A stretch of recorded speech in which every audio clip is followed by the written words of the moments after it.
Positive energy all the time. Here we go.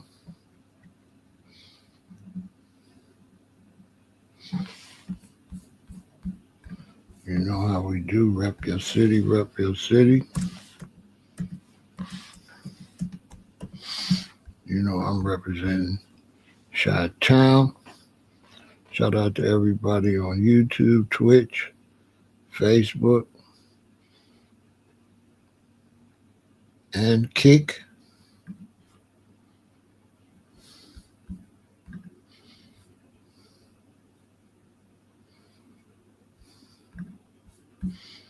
I hope everybody's doing great.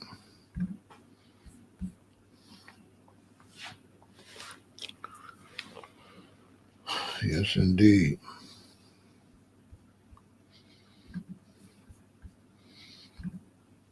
We got San Jose in the building. We got Orlando in the house. We got Naptown here. Greensboro in the building. We got Richmond in the house. We got Baltimore in the building. We got Atlanta in the house with the beautiful and gorgeous Mrs. Moore, always looking lovely. We got Atlanta in the building.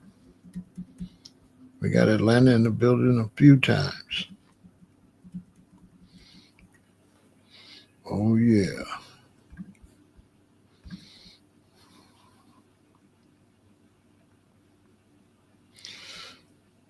We got Tallahassee in the building.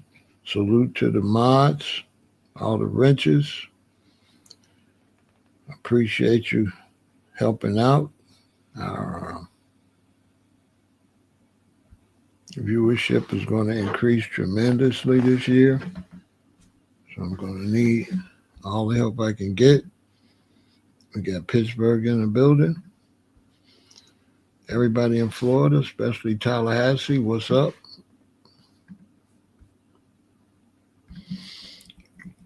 Oh, yeah. Got another interesting conversation today.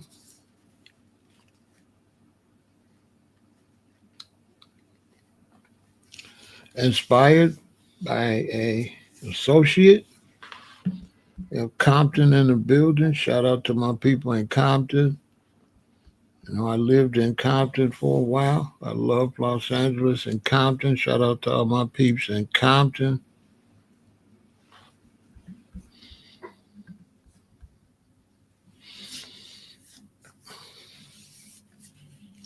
The first place I lived when I moved to California was Compton. This is before NWA. This was like 1980.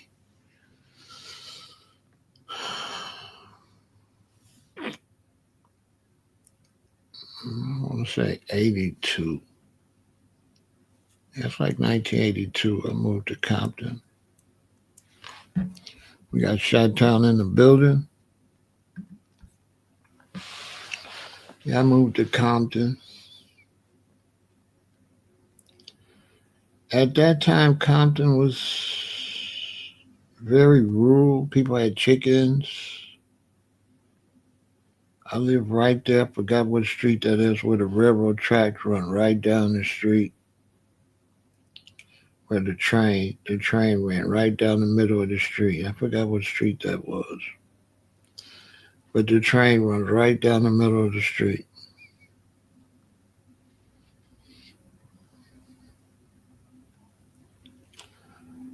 Yeah. We had to take the bus from LA to Compton and from Compton to LA. It's a nice little bus ride.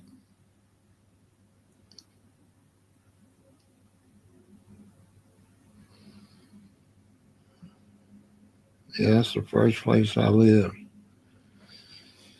And then I was staying on Jefferson and Normandy with the King's Chamber, so back and forth from the Rastaman's house in Compton to the Rastaman at the King's Chamber. in LA, so back and forth. We got Houston in the building.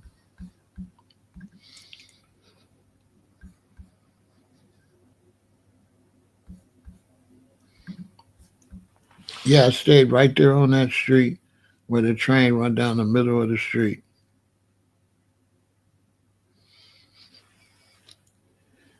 Out there with the Compton Police Department but mostly the L.A. the L.A. County, the county sheriffs. Yeah, the county sheriffs out there mean mugging back there. It's like 82.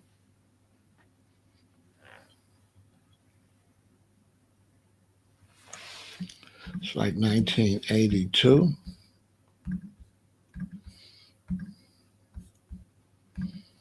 Yeah, I love California. California would be California's like my second home. I would live there, but it's too many immigrants and the ground won't stay still. I don't like I don't like earthquakes. I wouldn't say earthquakes are the worst natural disaster, but I would say earthquakes are the most surprising natural disasters. So that's earthquakes don't give you a warning. You know when the storm coming, you know when the tornadoes coming, you know when the hurricane's coming, but you don't know when the earthquake is coming.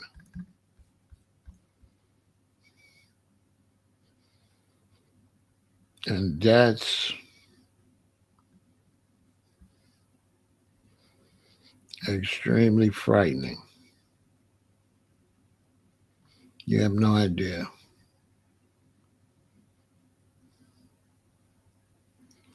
So yeah, I hope everybody's doing great. I got a great conversation I want to talk about.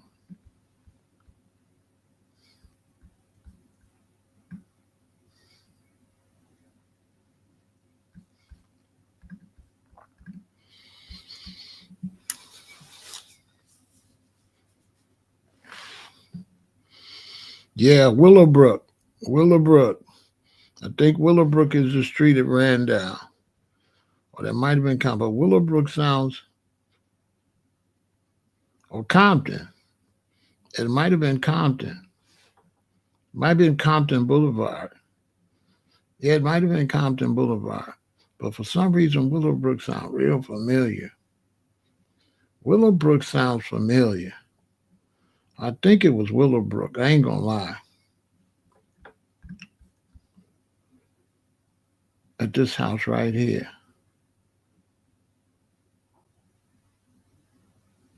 Willowbrook. Willowbrook. Willowbrook sounds familiar.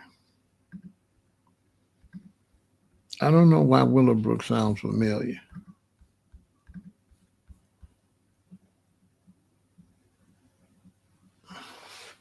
I don't. Willowbrook shouldn't sound familiar to me. And Willowbrook sounds familiar.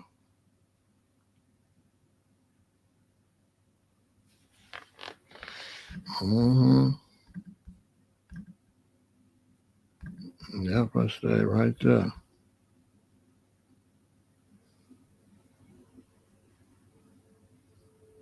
Where the Rasta man stayed right there.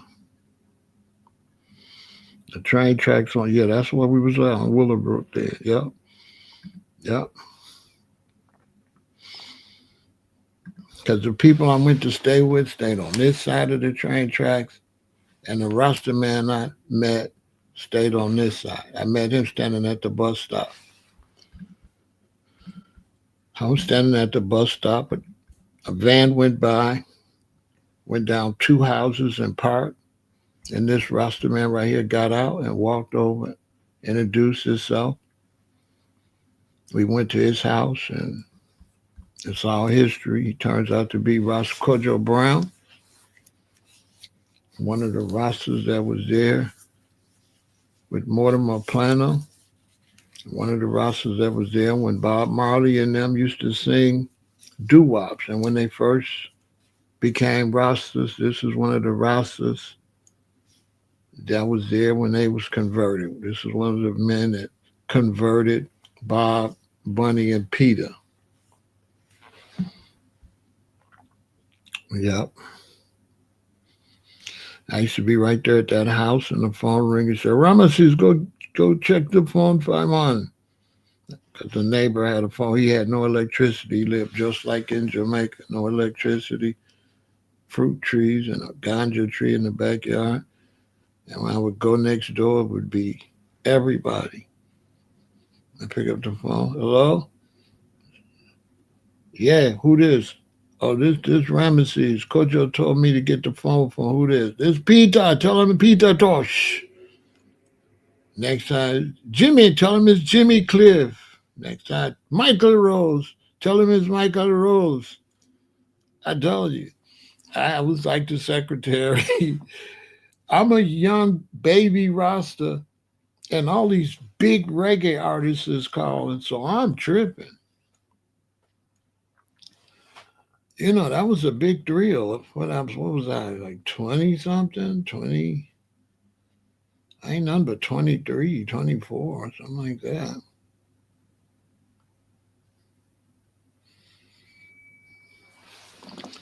I ain't number 24 years old. I'm answering the phone with Peter Tosh on the phone. Whoa. The little boys here.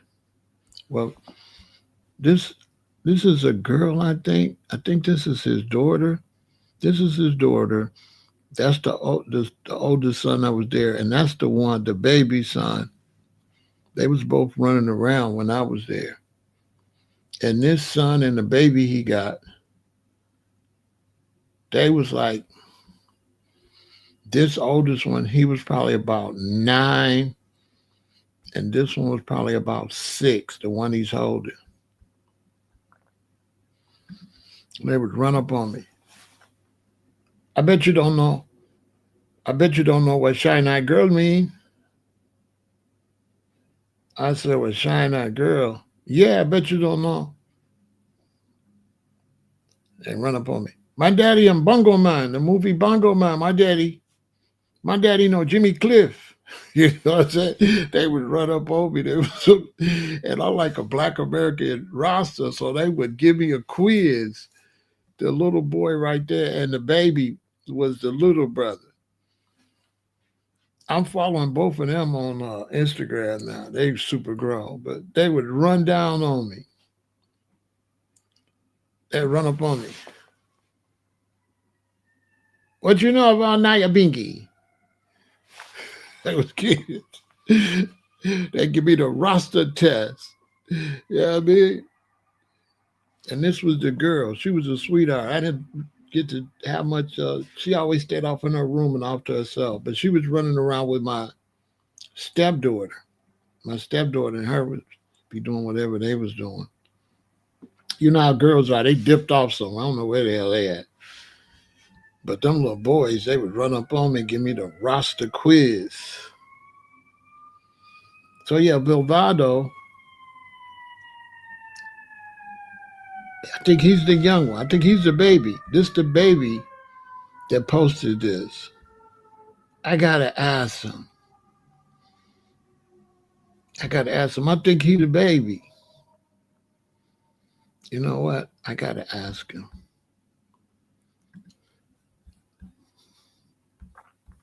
I gotta ask him. But yeah, I think he's the baby, and the oldest brother is playing with the band, with the reggae band.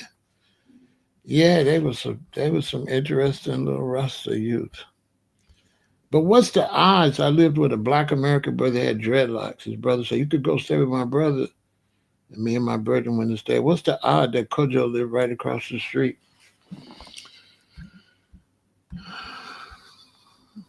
So yeah,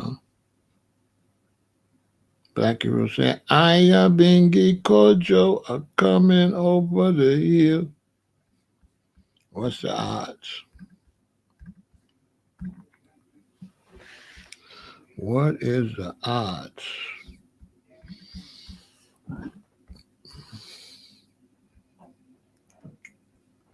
So yeah. Much respect to my brethren. R.I.P. to my brethren, Kojo Brown. Really, my elder, Rastaman Kojo Brown.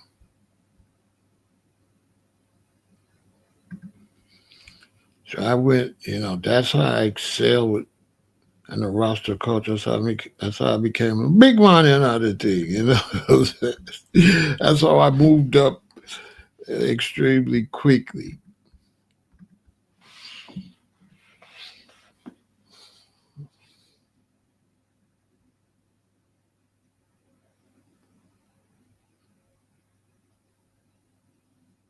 Started the dreadlocks down. I had dreadlocks, but I was rare. A whole lot of Jamaicans had dreadlocks.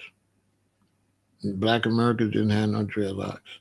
But I didn't know Jamaicans had dreadlocks.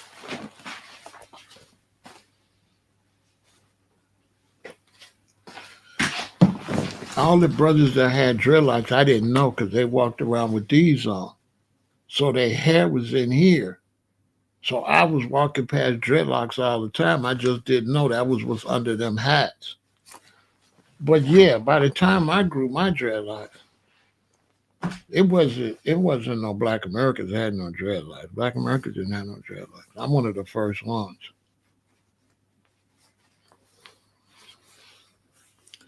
I'm one of the first I'm one of the first I wanna say I can't say about New York, but from what I seen, I'm one of the first 100 black Americans with dreadlocks in history because there wasn't hardly nobody with dreadlocks. It was so few people with dreadlocks that if I went to your city, they would take me to the other brother that got them. Facts. They would. It was so few that they'll be like, "Oh, you need to meet Jingle," and they would take me to Jingle because everybody know Jingle's the only person got hair like this. That's how we met King OG because they see we got dreadlocks and they say, "Y'all need to go see King OG." Yeah, I was one of the first when I got to LA and I had dreadlocks.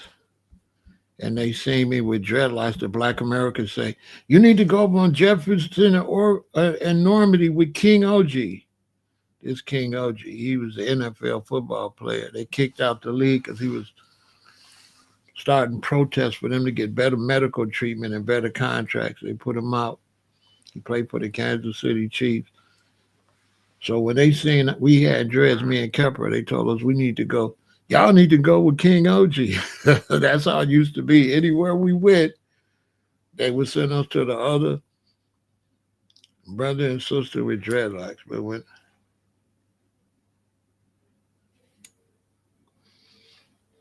yeah, and I started growing my dreads in 1978.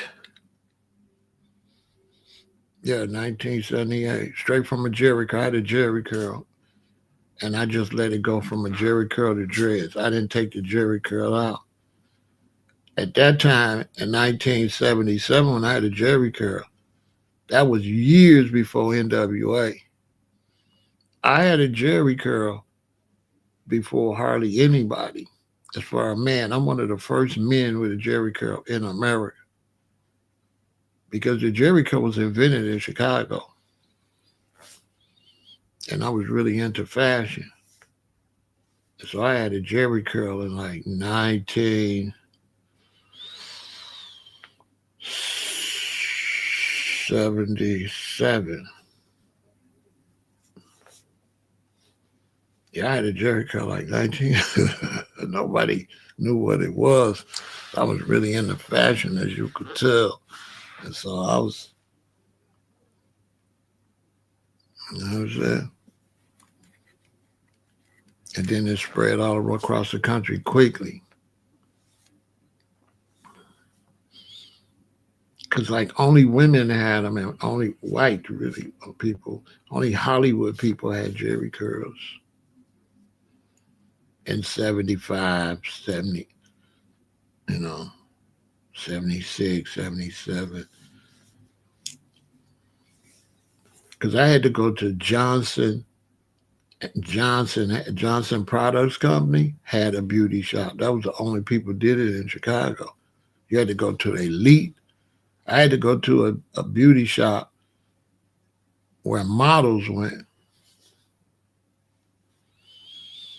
Yeah, the Jerry curl popped off right after I got it in like 77.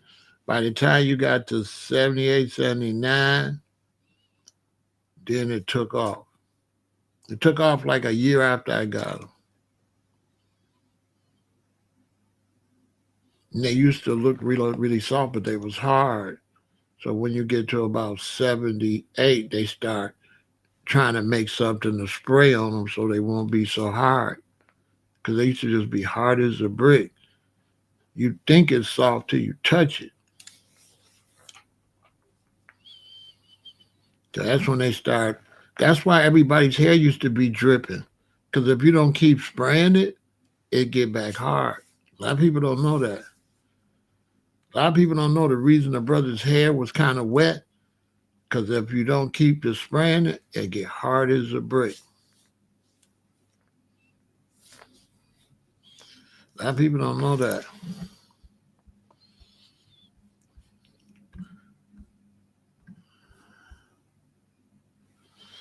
Yeah, I was grown, so I just got my own at that time. I had a perm in 71 or 72. I had my Superfly in 71. Back in those days, from the towards the late 60s on through the 70s, we had a million different hairstyles. We would change our hairstyles all the time. Hairstyles was something you change, like you change clothes. You know, 1 minute you get it blonde, you get it that blonde with the rest of it brown with a part. Then you go get a different cut and just straight afro. Then you get a different cut, different cut. You know what I mean?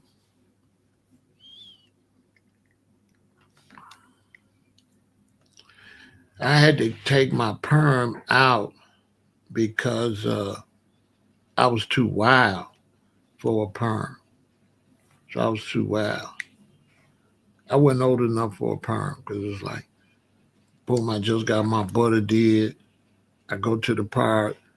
They picking people to play basketball. They're like, I got Stu. I'm like, nah, I can't play. I don't want to sweat my perm out. You know what I'm saying? So what made me get rid of my perm is one day we was riding our bikes.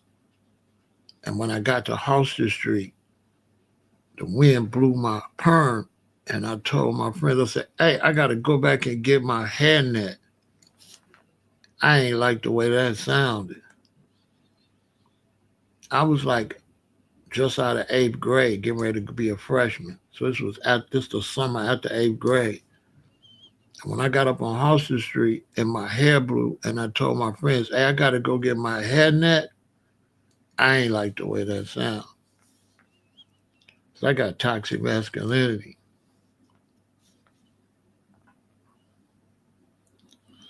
But if you don't, you pay all this money for them to style it, and if you don't put a net on it, it's gonna blow the style out. Now you got to go roll it yourself. That's another thing I didn't like. I had to come from the club. I've been drinking and hanging out with women. I'm getting home. It's like 3 in the morning. I'm cooking some bacon and eggs and stuff, and I gotta roll up my hair, and I gotta sleep with these rollers in my hair. I ain't really like that. So before it's got time to start my freshman year, I took it out. So I was mad about that too, because I was like, dang, I should have just kept it just so the girls could have seen it first. But I just couldn't. It was too feminine. I couldn't do nothing. I can't ride my bike. I can't shoot ball. I can't play basketball because I can't sweat it out. All I gotta do is walk around, look cool. I wasn't with that. I got toxic masculinity.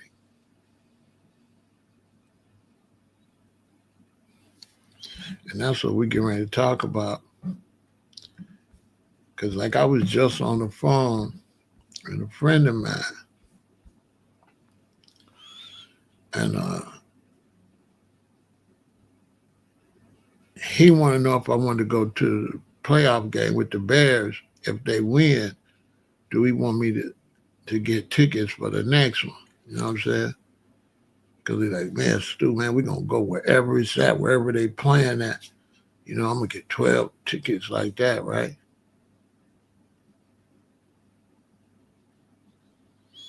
You know what I'm saying? Well, when I had a Jerry curl, I worked for the Treasury Department. So I was stacking money.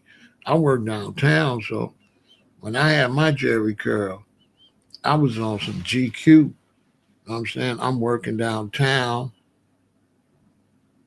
I'm like 20, mm, maybe 19.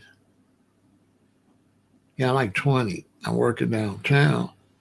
I work for the stock exchange. I'm wearing suits every day, tailor made clothes. And I'm down here with women that's like in their 20s, 30s, 40s, the most beautiful women in Chicago. So I'm downtown, like, yeah. You know what I'm saying? I'm downtown on some GQ. I used to buy GQ magazines and look at all the fashion. I used to buy Ella Moore. Ella Moore is a magazine that's better than GQ, and I would look at all the clothes. Do I have pictures? We didn't take a whole lot of pictures back then. Yeah, we didn't take pictures back then because you had to have a big ass camera, and then you had to take pictures, and you had to take them to get developed. So we didn't take a lot of pictures, and then the only pictures they did take was the Polaroid, where you pull them out and you fan them until they.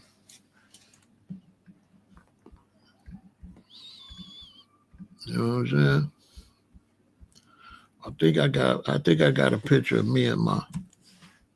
I think I got a picture of me and my girlfriend when we got home from work, though. Let me see.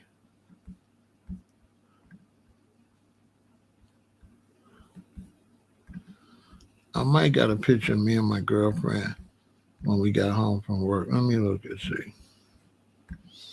I I ain't got no picture with my Jerry Cole thing though. But I think I got a picture of me and my girlfriend. Let me see if I got that.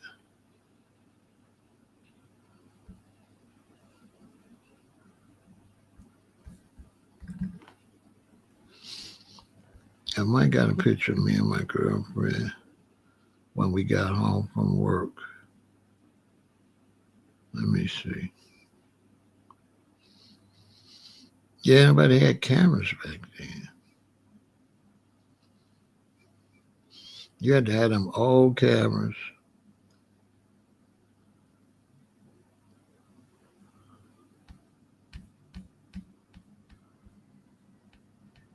Let me see.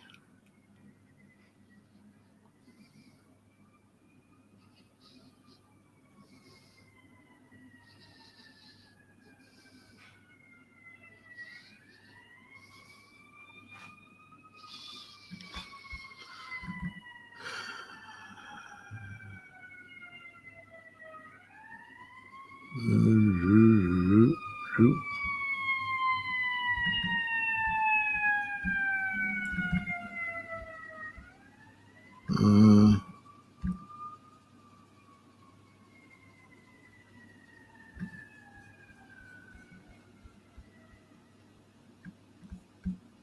let's see.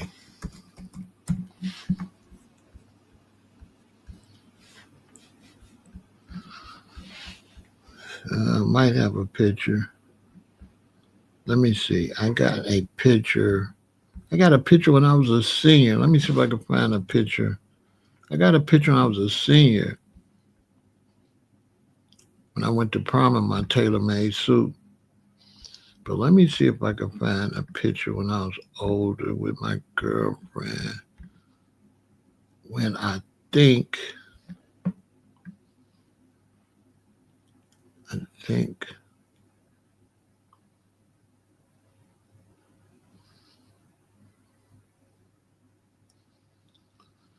I think I was.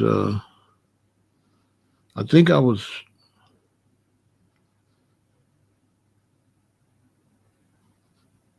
I'm not sure. I think I had just got my Jerry curl or hadn't got it.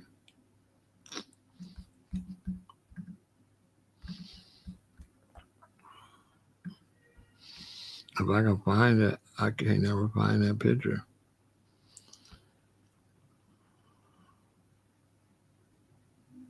Uh, let's see.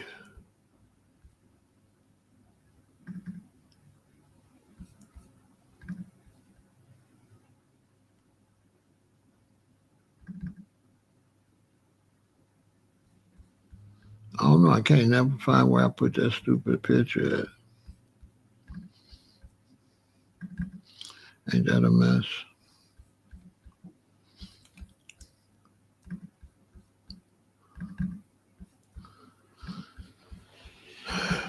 But yeah, we didn't. We had the cameras, but the cameras.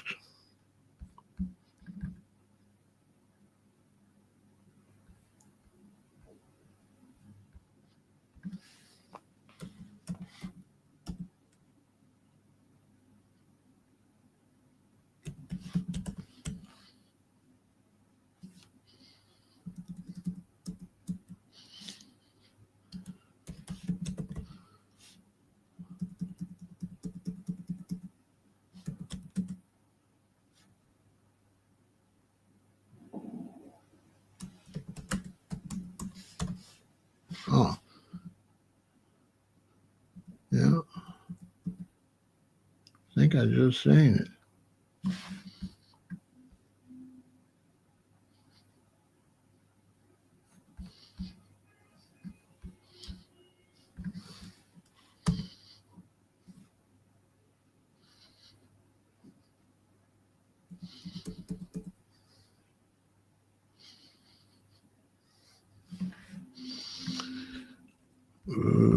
I think I just seen it popped up when I was typing something.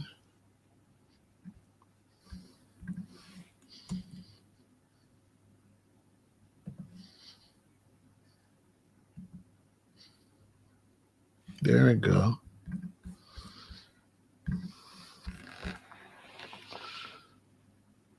Yeah, let me see. I might got a Jerry curl, but the picture is not good. I think I do though. This one I was working for the stock exchange. She was working for Merrill Lynch. We started dating when I was a senior, and I think she was a sophomore or a junior, maybe a sophomore.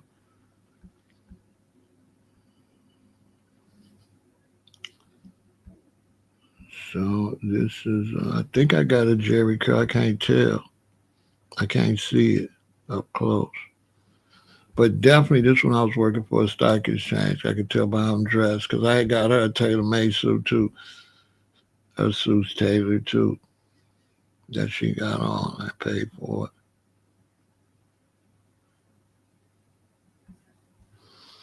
But I can't see my hair that good. Those cameras wasn't that great back then. And she sent me this picture.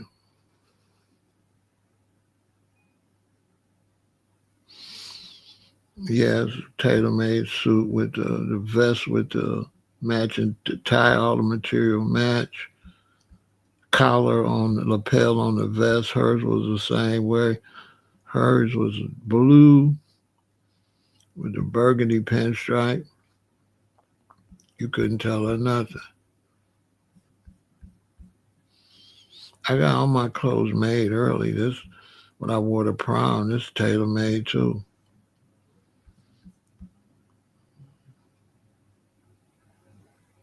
This my prom date right here. I don't know. I didn't keep up with her. I don't know where she's at.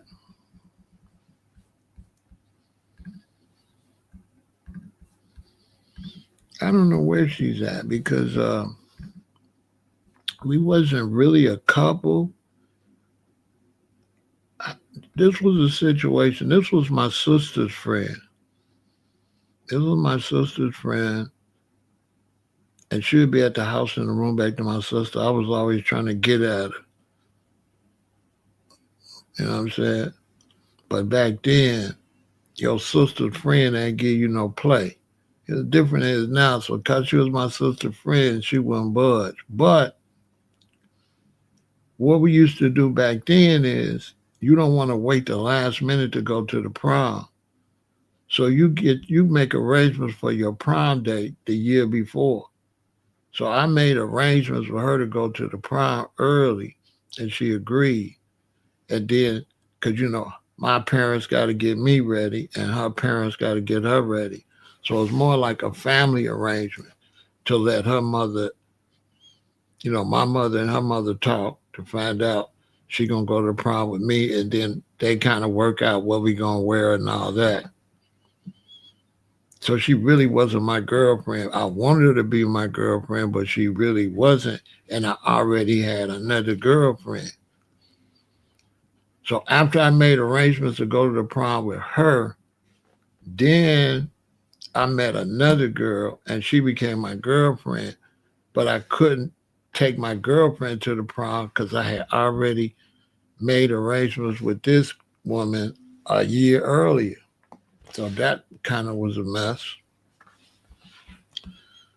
You know what I'm saying? But you have to make arrangements for that. It's a prom. It ain't nothing you could do at the last minute. If you don't prepare your date early, you may not get a date. So it's one of these things, just happen. I wish I would have kept up with her ass. She was fine. Man, she was beautiful. She was beautiful.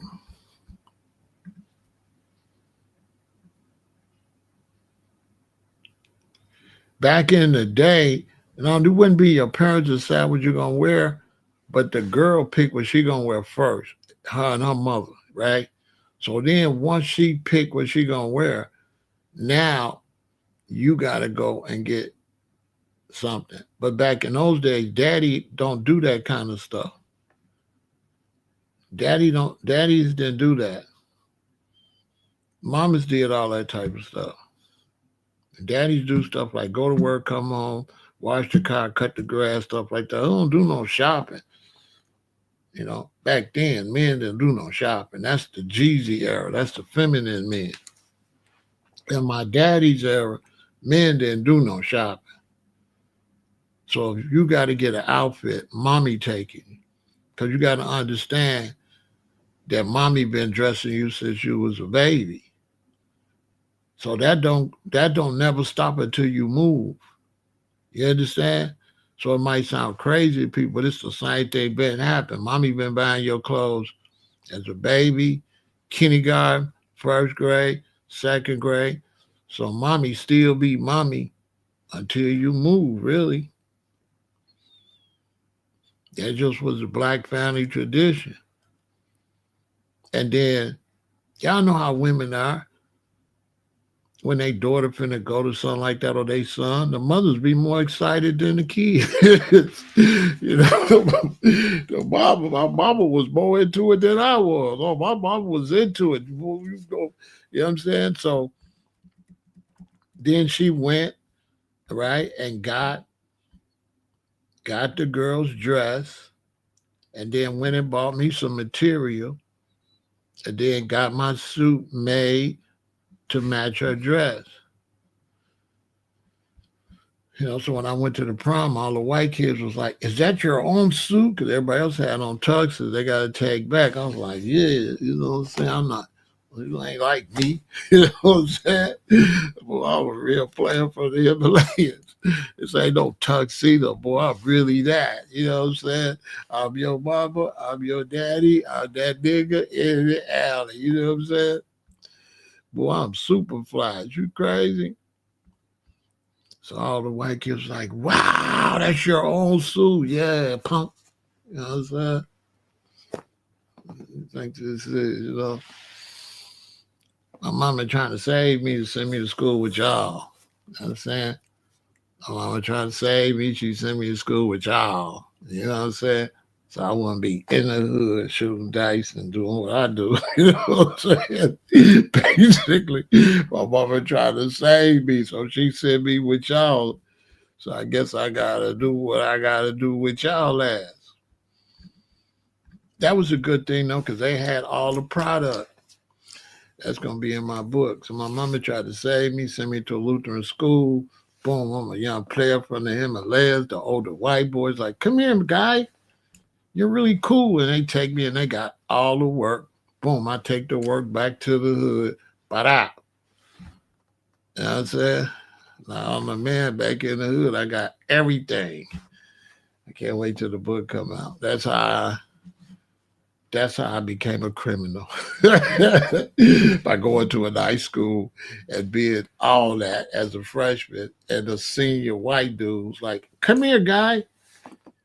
Because I was like a rapper before rap. So when I go to this Lutheran school, the older white dudes, they see me, I'm different than all the other blacks my age. The other blacks my age, they're not like me. So they're like, hey, you, what? Come here. For what? Come on, man, come here. All right. You know what I'm saying? I'm a little difficult. Yeah, you know what I'm saying? So the white dudes, they come on, man, ride with me. And they take me out to the white neighborhood, and I go to their crib, and it's like 19 white dudes out there. I'm the only black dude. You know what I'm saying? But I'm with the bullshit, so ain't nobody move, nobody get hurt. You know what I'm saying? But no, I was like a rapper. So they was amazed. I was like a rapper before rap. Tailor-made clothes.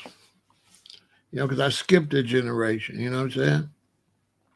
So like when we came up, me and my buddies, when we was in the sixth grade, we didn't want to dress like the seventh graders. We didn't want to dress like the eighth graders. We didn't want to dress like the ninth graders. We want to dress like the 10th graders, 11th graders, 12th graders, and the 20-year-olds. We want to dress like them. We didn't want to dress like the other little boys. Oh no. We want to dress like the big boys. You know what I'm saying? I'm in sixth grade. I don't want to dress like the seventh grader. I want to dress like Ron O'Neal and Superfly. You know what I'm saying? Oh my soul. We don't want to dress, you know what I'm saying? I don't want to dress like that. They cornballs. I want to dress like Harold Fatso, Fat Sam, Peter Rabbit. I want to dress like the gangsters and the hustlers in the neighborhood. I don't want to dress like the cornballs. I want to dress like them. I want to shoot dice like them. I want to drink wine like them, smoke cigarettes like them. I don't want to be like you. You's a stupid little boy. You know what I'm saying? Right. I want to be like the big boys.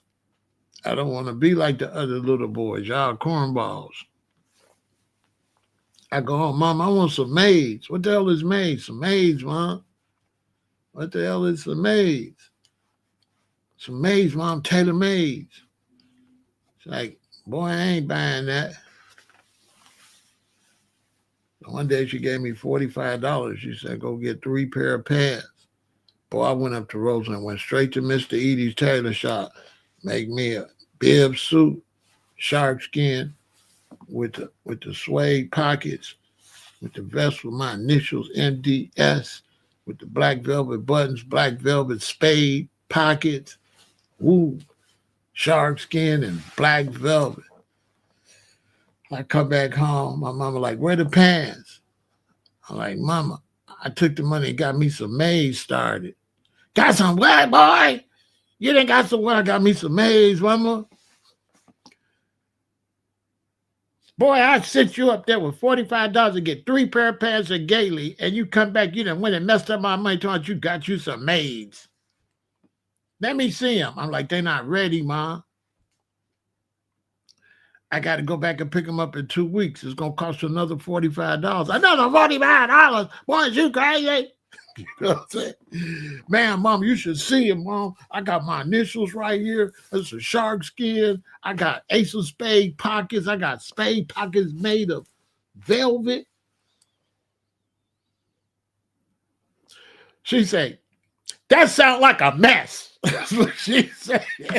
You done took my money and went out there and spent my money like that. Boy, when I tell you to go to the store and get something, you get what I told you to get.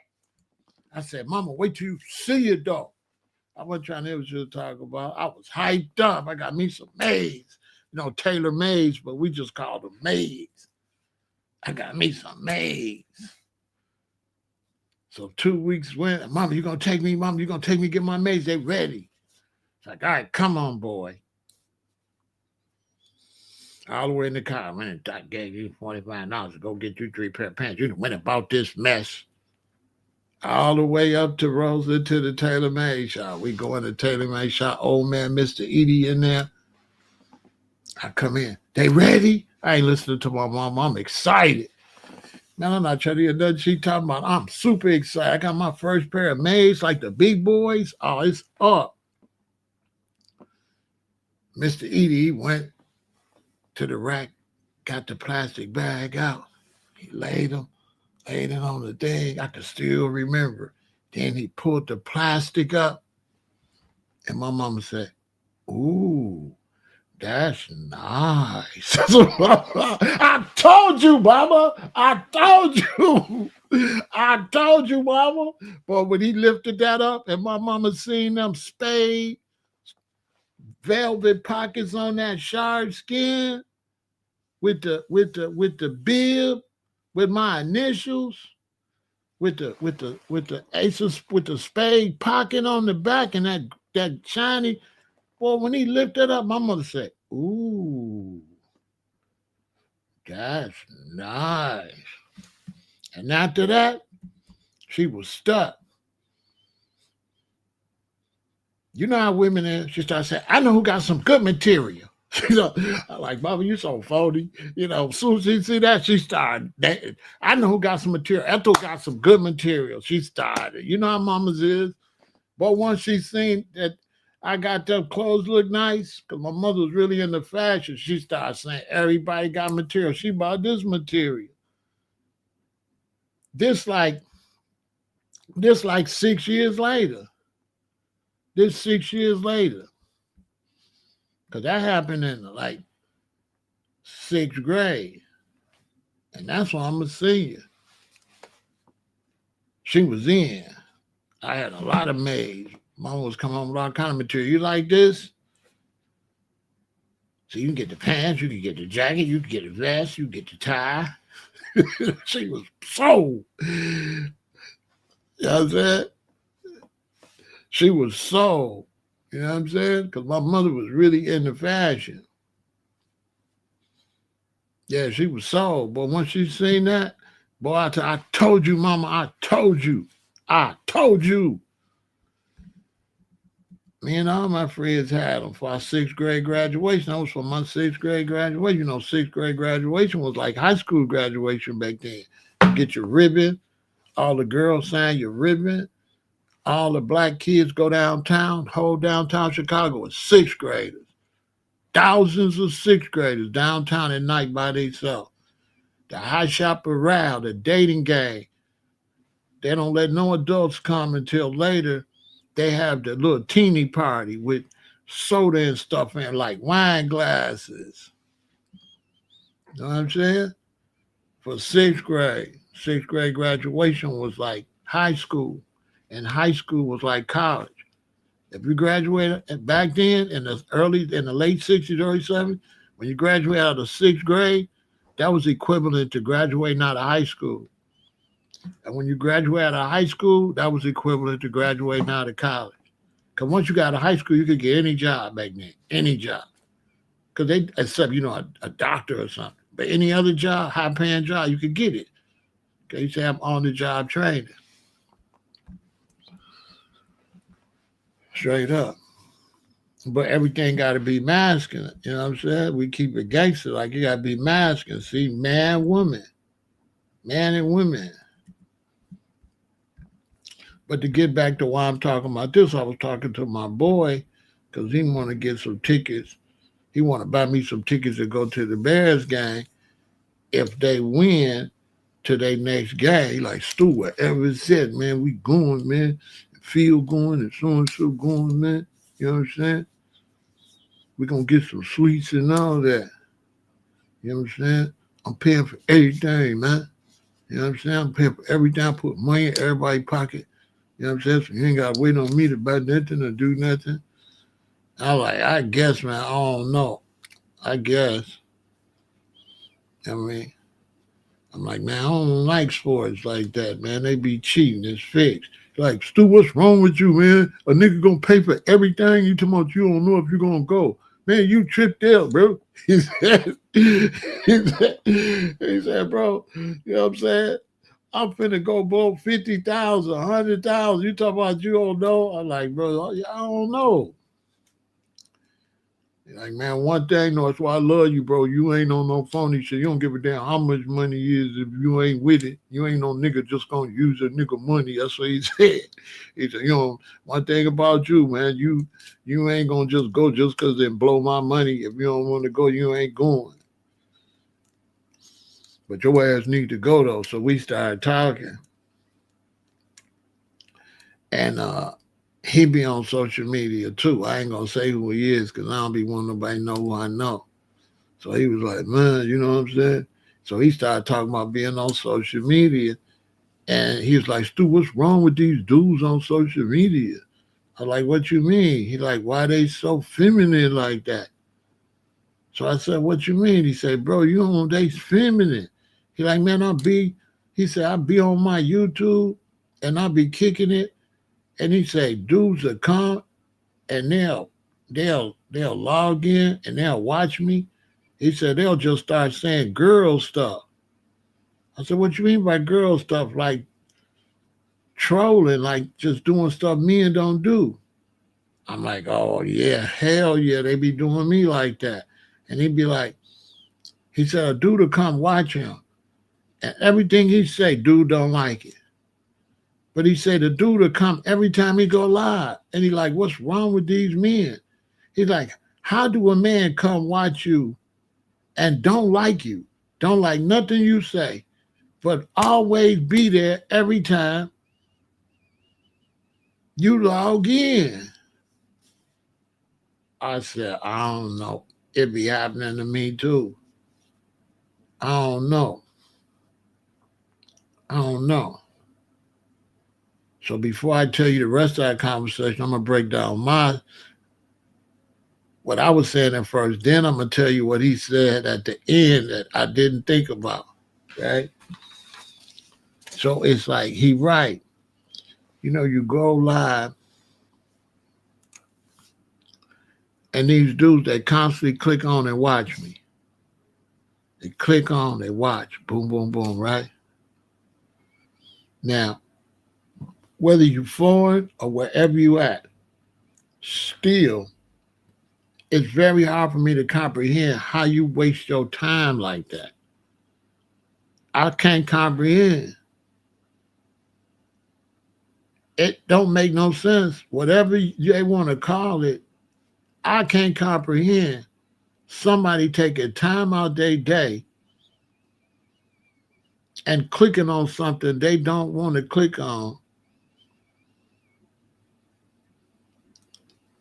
And I can't comprehend trolling. I can't comprehend how you got time for that and you don't get nothing out of it. All they do is block you. So I can't comprehend you getting up, going to an account, they block you. You wait till you get unblocked and you come back, and you wait till you get unblocked and you come back, and then the next day you come back. I can't comprehend that. I understand what you're doing, you're trolling, but I can't comprehend what you get out of it. Like, what do you get out of that?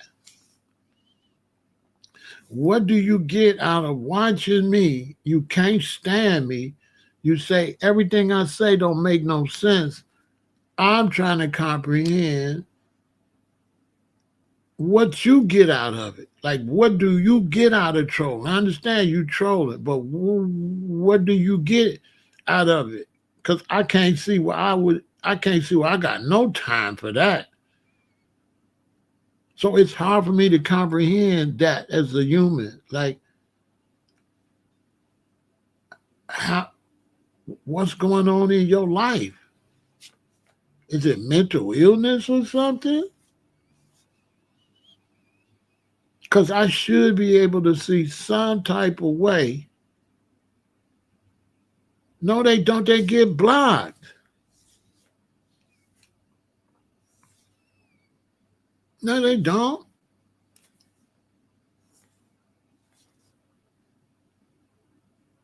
You come over, boom. You say something crazy, we block you.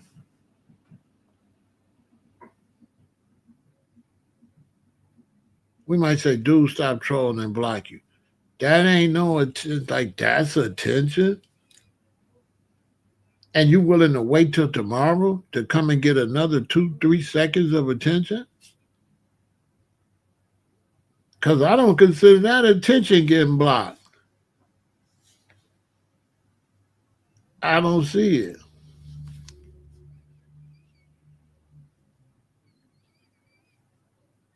I,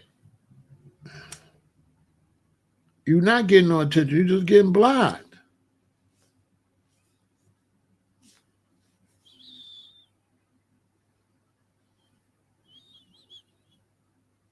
Make that make some sense. And even if you thought you was getting attention, what you getting out of that? You ain't get what? Okay. So if you come on somebody's page, you talking crazy, they say you a loser and block you. What do you get out of that? I still don't see what you get out of that. I can't see it. And especially if you're a grown ass man.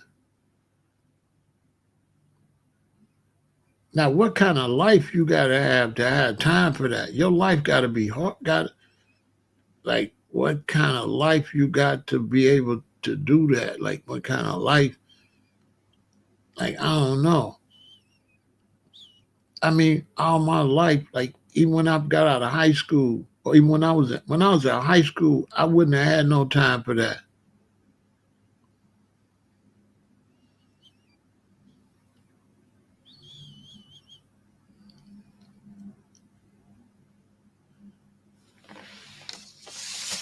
I went when I listen. You say a troll.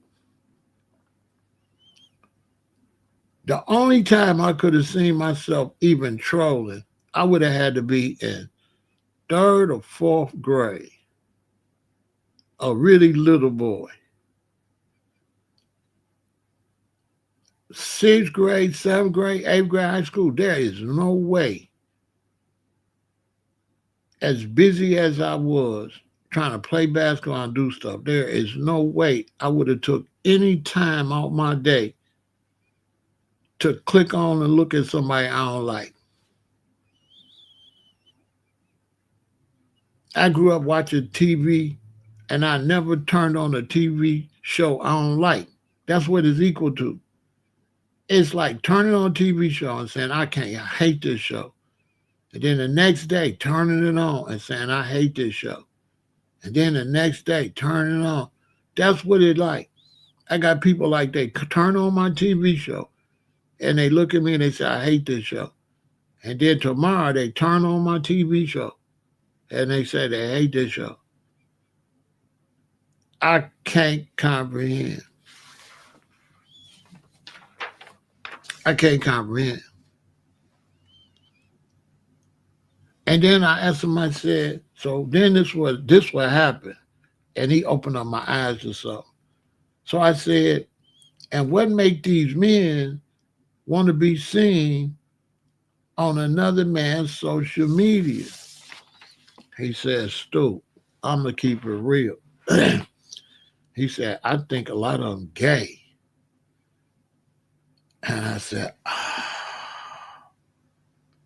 He said, they got to be gay, bro. They got to be gay, and they're infatuated with you, but they want you to be how they want you to be. I said, that's deep as hell. That's what he said. He said, think about it. What man gonna click on and see a man and try to straighten out your life? Try to make you say what they want you to say. I said, damn. You know what I'm saying? So now when these dudes be come up here trolling me, I'm looking at him crazy. I said, bro, that's deep. He said, I figured it out, Stu. He said, I figured it out. They got to be, there's no man gonna watch a man that close. I said, damn. I said, I gotta go live. I gotta go live. I said, I gotta go live. Because I think about it, I got dudes, they obsessed with me. Man, I got dudes obsessed with me, and all they do is control. Somebody say they want your attention. What man wants your attention?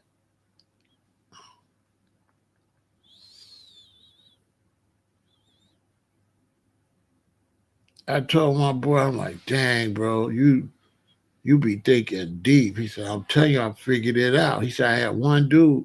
He said, he come no matter when I go live. He said, Stu, no matter when I go live, he show up. And he always he don't be on nothing I'm talking about. So he said, I kept thinking, Stu, I kept thinking, how this dude watching me so close? He getting all the notifications. As soon as he get the notification, he hop over there.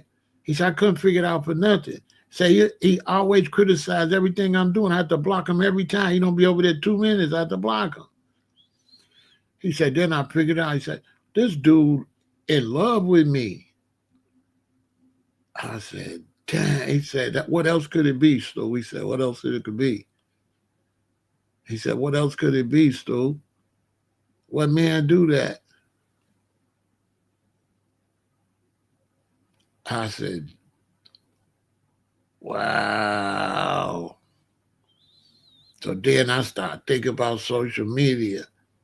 And I'm like, you know what? Social media definitely do try to feminize you.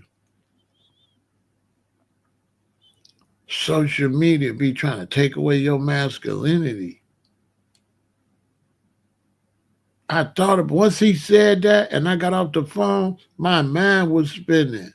That's why I made this. I'm like, masculinity and social media. I started thinking about a lot of stuff that be going on social media that if you masculine, it kind of, I started thinking about all these dudes like Whack 100 and Charleston White and all that. They act like I'm just saying, I'm not saying they're LGBTQ, but come on. Come on. How they not?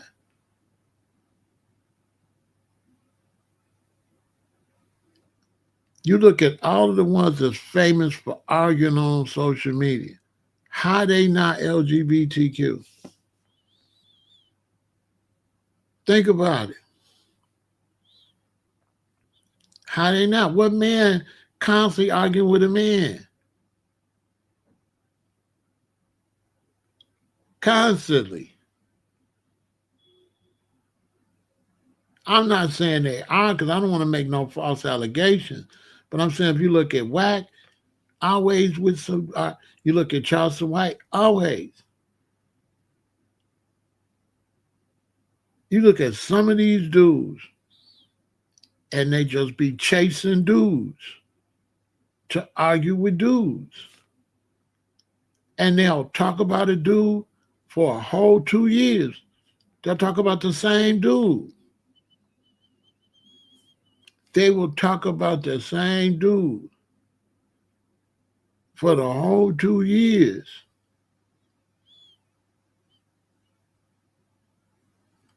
Don't no man, ain't no man gonna do that. A man like this, yo, F you, F you. We go our separate way. That's it.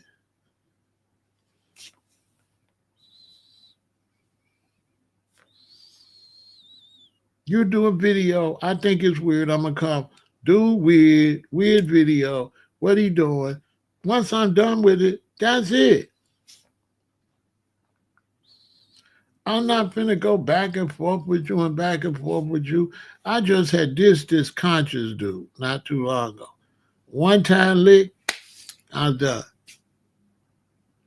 People telling me that dude still, I was still on this man all that time. Said they must be a conscious LGBT. Dude, you kind of playing me a little too close. I don't like dudes, bro.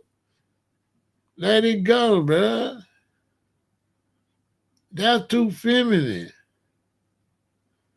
Come on, man. That's too feminine. I'm not finna come over here with no dude. Imagine y'all watching me. And I'm every week I'm talking about the same dude. Come on now. Every week I'm talking about, yeah, man, and do this, man. Then next week, every so many videos, I'm talking about, do this, man, do this, man, do. And then I come back to it, and then this, and then that. So I'm looking at all these brothers, and a lot of them is doing it. I mean, a lot of them. A lot of them is doing that. And my boy said, they LGBTQ. So now when I look at them,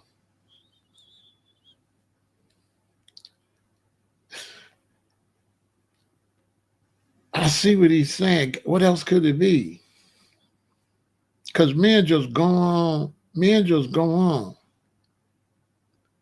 They just, we just go on.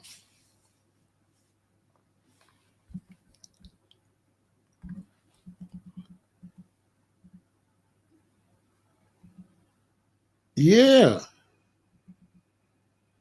Steve said that's why it's hard to find a man. Definitely hard to find a man because a man's not going to be outside like that. And the only man that's going to be outside where you queens can find him is a man that's feminine or a man that just run through women. So the men that would make you a good man, you can't find him because he not outside. He not going to be at the club. So you got to get lucky and bump into him because he's not going to be at the club. He's not going to be nowhere you go. So that, I understand, definitely hard for women. That's why I tell women they got to find a man at the grocery store, at the laundromat. They got to find them out doing other stuff because the places where people hang out a lot, you ain't going to find no good men there. Like if you at a club, you ain't going to never meet me. You can meet them, but you got to meet them in life. Same with a good woman. If you want to meet a good woman, you got to meet her in life. Facts.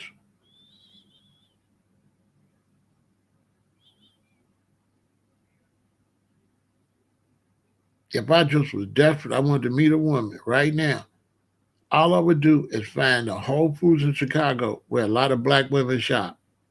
I'll find me a queen there. It's going to take a few times going there. That's where I'm going to find her at. I'm going to find her at Whole Foods shopping. I'm going to find her at the cleaners picking up her clothes. That's where you find them at. You ain't going to find them at no club. Them losers at the club.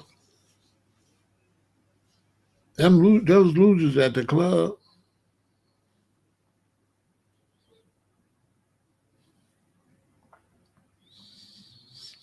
You can find her. You can find her on social media. You can find her on Instagram. You can find her on Facebook. You can find her on YouTube. All you have to do is vet her to see. Once you meet her, you just got to vet her to see what she do when she not on social media.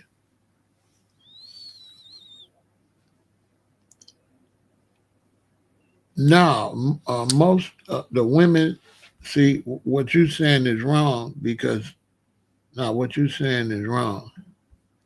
You just, you know what I'm saying? You not you just even what you call them is your problem. KB, it's just the fact you look at them like that, you'll never be nowhere to meet a queen. You're not gonna meet a queen with that calling them the H word.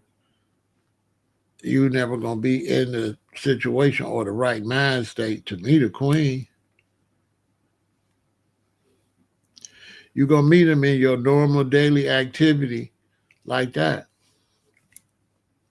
You understand? I never categorize women or men. I deal or races. I don't categorize white people, black people, nothing. I will say something about black people if it's a general practice, but I'm trying to say, why do so many black people instead of just black people? So I try to say, why do so many black people do this? Or why do so many white people that? Not like white people, or why do black people? I be trying to catch myself with that because I can't generalize like that. It's not black people, it's just the ones that do it. It's the ones that do it. You know what I'm saying? It's the ones that do it. I can't just throw that out there because everybody don't be doing what I'm saying. But I just wanted to drop that on y'all like, what's up with the troll? Don't ever be no troll and don't ever make no comments unless it's something positive. If somebody says something you don't like, you can respond in a question like, why would you say that, this and that, in an intelligent way. Other than that, if you don't like what they say, just get off their account. Because if they real agree with what they're saying, they don't deserve your reply. What make them deserve you to reply? They don't even deserve to know that you was watching. And to the brother over here, fix yourself up, bro. Fix yourself. Get your look better before you start disrespecting the women like that. They gonna click on your page. And when they click on your page, you need to look the part. But maybe if you fix yourself to look the part and do what you got to do, maybe you won't be so negative and call these women all out their name, bro, like that. You know what I'm saying? Because it's going to make people look at you and check you to see if you fit the category to be able to be calling them the H words like that. You know what I'm saying? Like simple stuff like which film to watch is a problem with them. You haven't been with them, bro. You just been with the ones you been with. Now you got to ask yourself what kind of women is you picking? Because I'm gonna keep it real with you, K Biz. When you with a woman, they pick what to watch. So it's a problem. It's a problem because you trying to pick what to watch. That ain't how no man move, bro. She pick what to watch. When I'm with a woman, she pick what to watch. I'm finna watch what she watching. I'm not finna watch. I could watch what I want to watch when she gone. So if you debating with a woman what to watch, you ain't got no hospitality. You ain't know what they call Gentile man. I know we ain't Gentiles, but you ain't no gentleman. You ain't dealing with them right. How is you debating with a woman what to watch? That don't make much sense either.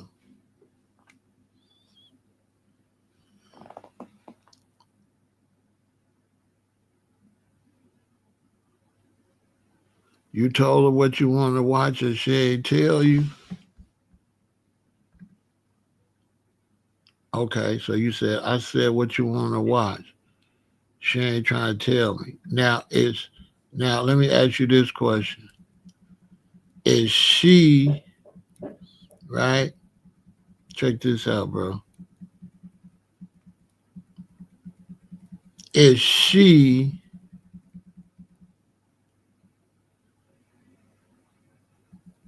them?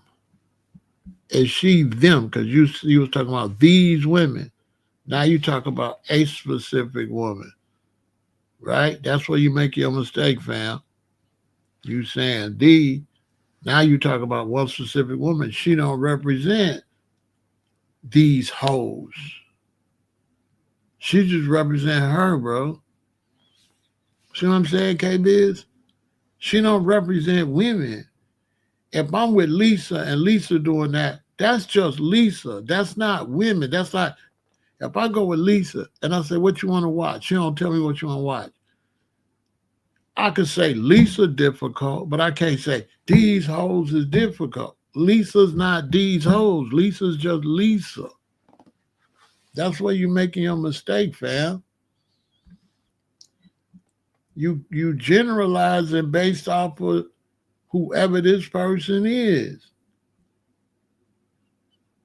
You understand what I'm trying to tell you, KB? Is you generalizing off of what this person,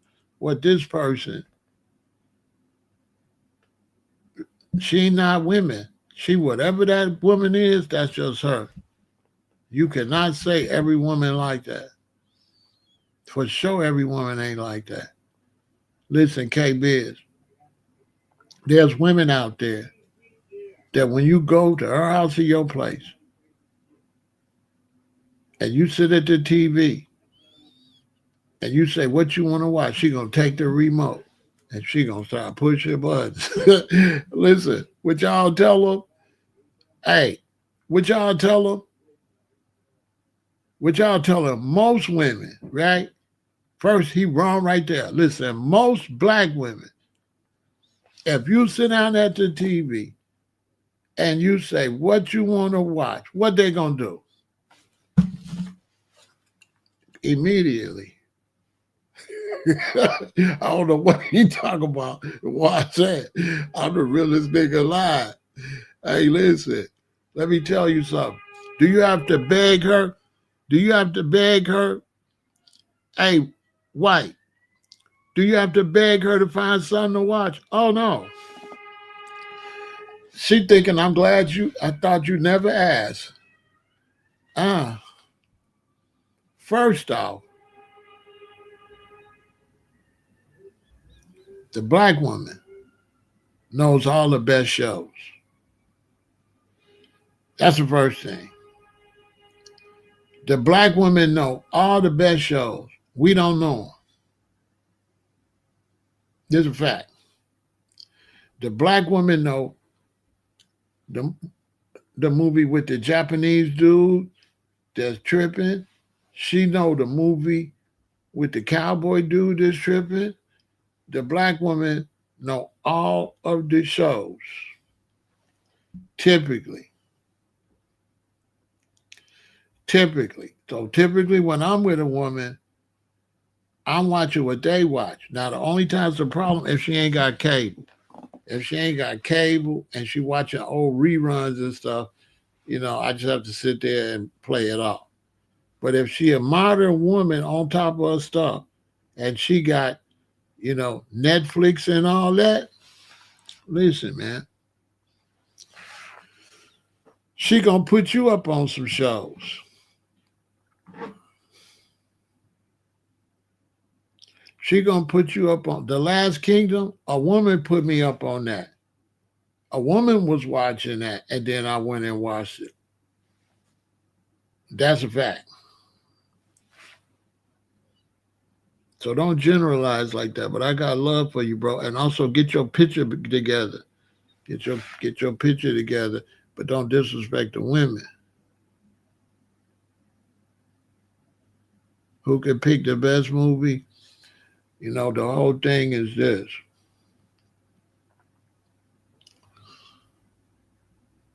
When I'm with a woman, it's her world.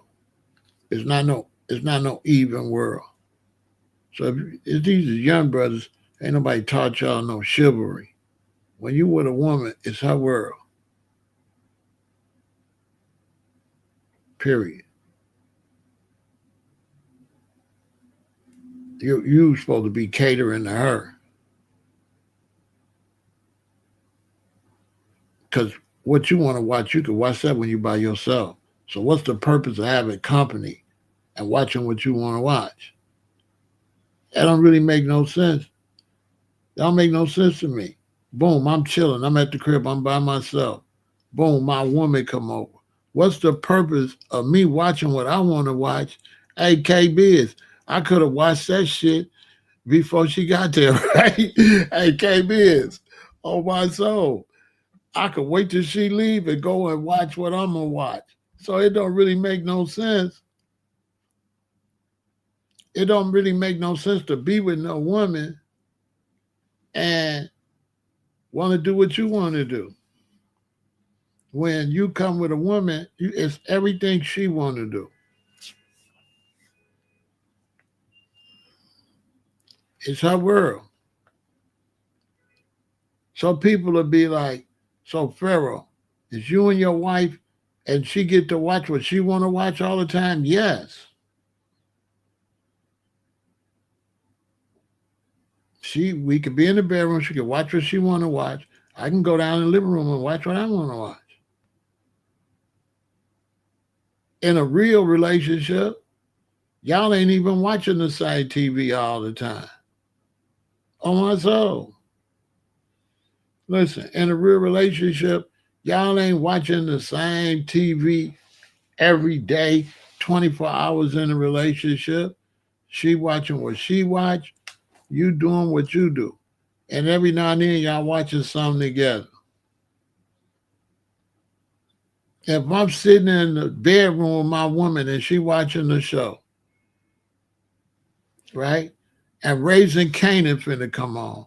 I'm gonna be like, I'm finna go downstairs and catch Raising Canaan.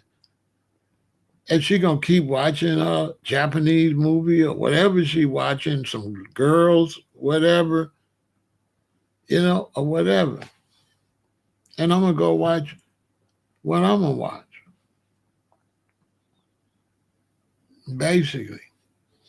Now if it's one TV, she win.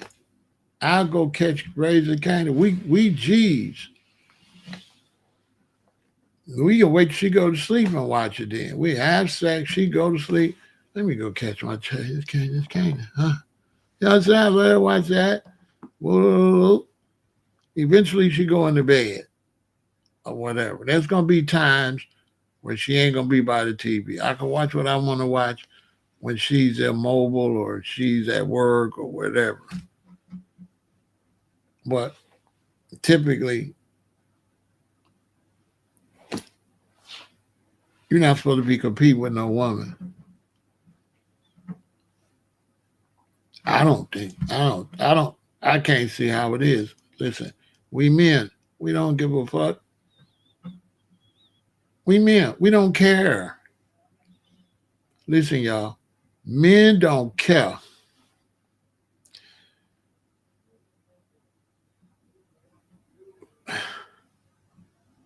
I don't give a damn what's on that TV. I don't care. Why would I care about what's on TV when I can watch it anytime? The only time men absolutely got to watch something right now if it's a sporting event. Because they don't want to see the replay. They want to see it live. That's the only time I can see a man saying, no, I got to watch this Bears game. I got to watch this Lions game now. Because it's live and it's now. That I can see. And if you just got one TV and the game on, the woman's supposed to know, let her king watch the game. Everybody got to know if you make it through their show. Well, uh, I'm not trying to make it through their show. So if I'm with a woman, she watching the show, I'm not trying to make it through their show. I'm just there watching her watch the show. So I'm just there entertaining. I'm not watching the show. I'm watching her watch the show. I'm watching a different show. She watching the show. I'm watching the relationship between her and the show. So I don't give a damn what's on the show. I'm not making it through the show. I'm just here kicking it with my queen. So if you're kicking it with your queen, and you got the mentality that you making it through something she watch, you got the wrong mentality. You just hanging out with your queen and she just watching some shit.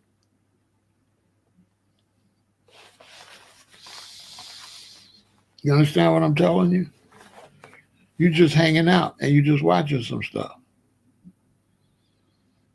And you just watching her entertain herself.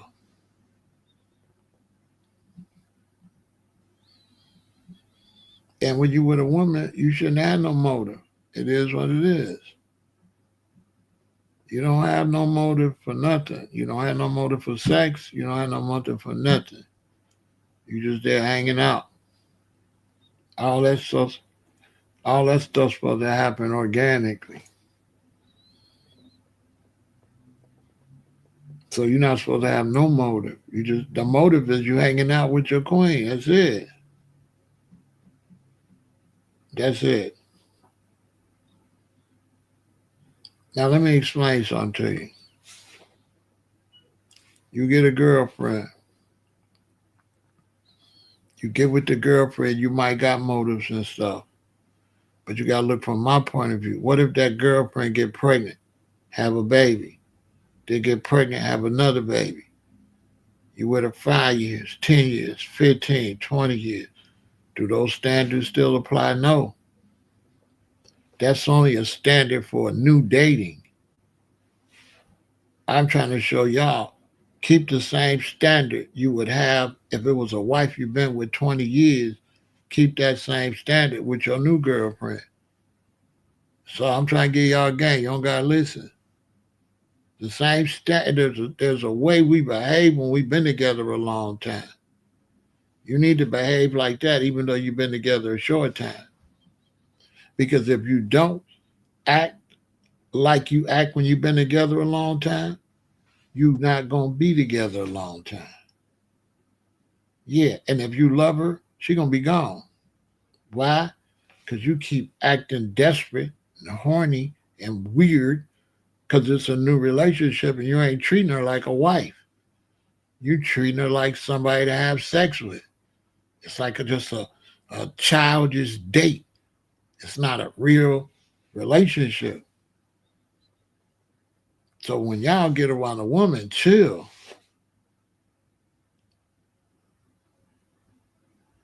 I don't know. Because you're talking in code. So when you say motives, I have no idea what you're talking about. So I don't know what you're talking about. You're talking in code. You say motives, motives, motives. Okay, what the hell that mean? It ain't making no sense. My motives, motives, motives. Motives. I went with my daughter with you. I went with my daughter with you. Got motives. You don't sound like nobody I want my daughter to meet today. Not no nigga with motives. What kind of motives? That don't sound like no relationship. That sound creepy. How you love a woman? You talking about you got motives? That sound. You know what you sound like? You sound like a fly by night dude. And once you accomplish your motives, you move on and have other motives. No, that ain't spontaneous, okay? You sound like you just effing. That ain't don't sound like love. Don't put love. Love ain't no motives. Ain't no motives in love. There's only motives in sex. You trying to run a game on me? This big Pharaoh. I'm a master of psychology. When you say you got motives, that's not love. That's not love. Motives is sex. That's it. There's no love there. Ain't nobody got no motives with nobody they love. Stop playing with me. Just say, yeah, you used the wrong word. I caught you. And let's move on. I caught you. I busted you out. You ain't talking love. You talking creepy sex that you're around them and you got motives and you just in it for the sex. You're not looking for no wife. Ain't no man got no motives with their wife. What man got motives with their wife? This your wife. What's your motives? with your wife.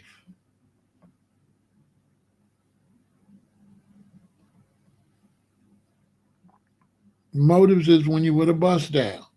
You want to bust her down. That's your motive. That's a bust down. We talking about two different things, but let's just move on. You know what I'm saying? I wouldn't want my daughter with you. You definitely, you definitely had you was married 26 years. Exactly, was. But yeah, that was the wrong word. I understand that, but that's the wrong. That's the one thing is we not after sex with no woman like that. And sometimes the woman get to the point where she wants you to be after sex, but you're really not. So you never know when she wants you to be after sex and when she don't. But when a woman wants you to be after sex and you a husband, you've been together, and she wants you to be after sex, and she go out there and get somebody that's after sex, they just hit it and split it and quit it. So she be looking for the wrong thing. And when she looking for sex, that ain't love. So that's how they get ran through. A lot of times they'll break up the relationship, get ran through, they never get married again. And they be looking for sex, and you had it with 5 different dudes since you left your last two. Yeah, you was looking for sex and you found it. You know what I'm saying? Let's take a break and then we'll finish. You know, that gets creepy too.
A lot of the women get confused out here the way they promote relationships, sex, love, all that. And everybody get confused over it. Oh, okay, that's good. I feel you. ESTV. I feel you. But a lot of people get confused, you know, about it. It's just one of those things. It's hard to really make relationships work. People get confused over what's the relationship supposed to be with, what's it supposed to be about, and all that. So they get confused. It's one of those things.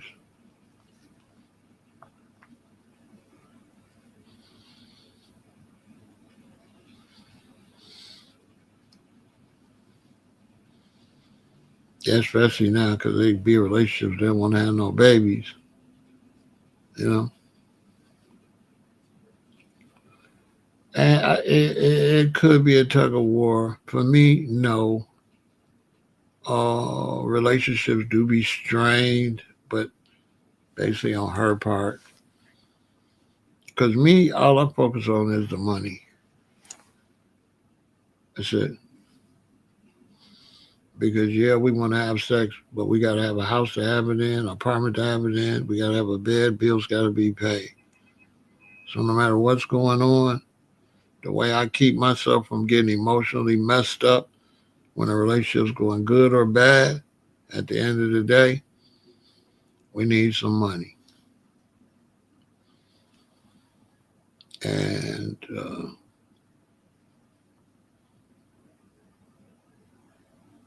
women aren't necessarily that good at that, and now neither are men. So the black community is really going through a lot because neither one is focused on the money.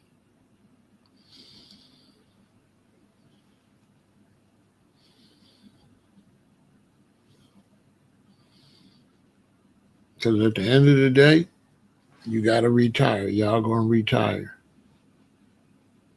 So you could get focused on all type of other stuff, distractions. But uh, because we live in a Babylon world and homes, electricity, and everything, we don't understand relationships. We think relationships is lovey dovey, kissing and hugging, sex, going to dinner, stuff like that. We don't understand that relationships are survival. Original relationships for man and woman was survival. Once you take survival out, you're lost. But the basics of relationship is survival. Basically, even sex is survival. Survival of the race, survival of the family, having a baby and living into the future. Basically, when you put a man and a woman in a real survival situation, right? They don't be breaking up when they live out in nature and they got to build their homes and they got to catch their food or they got to grow their food. They don't break up because they got to do the same thing to survive. In these Babylon situations, people get distracted. You got the car, you got the home, you got this. They even take their jobs for granted. They don't even know the job is about survival. So they put survival last. They put sex in front. They put having fun in front. They put socializing. They put how much stuff they could buy. They put all that stuff in front of survival.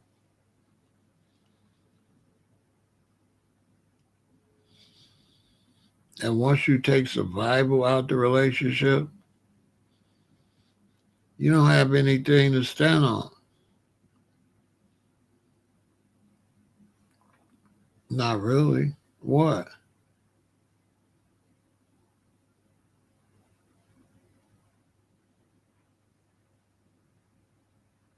Tina Turner already told you. What's love got to do with it?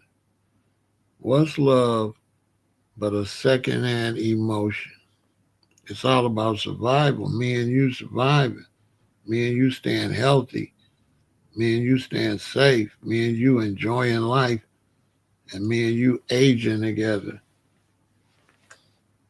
and staying together and aging together. Basically, they take that part out because you live in Babylon where everything's prefabricated houses, prefabricated cars, everything is, they take the survival out of it. So you're frustrated because you can't see the survival, but you got to go to work every day and you're not recognizing the survival. So then the frustration gets there, especially when one person is on survival mode and the other one's on play mode and they mad at you because you don't want to play more. And you focusing on stacking this bread, going to work, keeping a roof over the house, and they focus on running up and down, giggling and sniggling. They not focused on survival. So now you with a woman, she wants you to prove you love her while you out here making sure y'all survive. What's more love than that? What's more love than keeping a roof over your head and keeping you safe? Show me more love than that. Holding your hand and take you somewhere, walk around holding your hand, that ain't shit.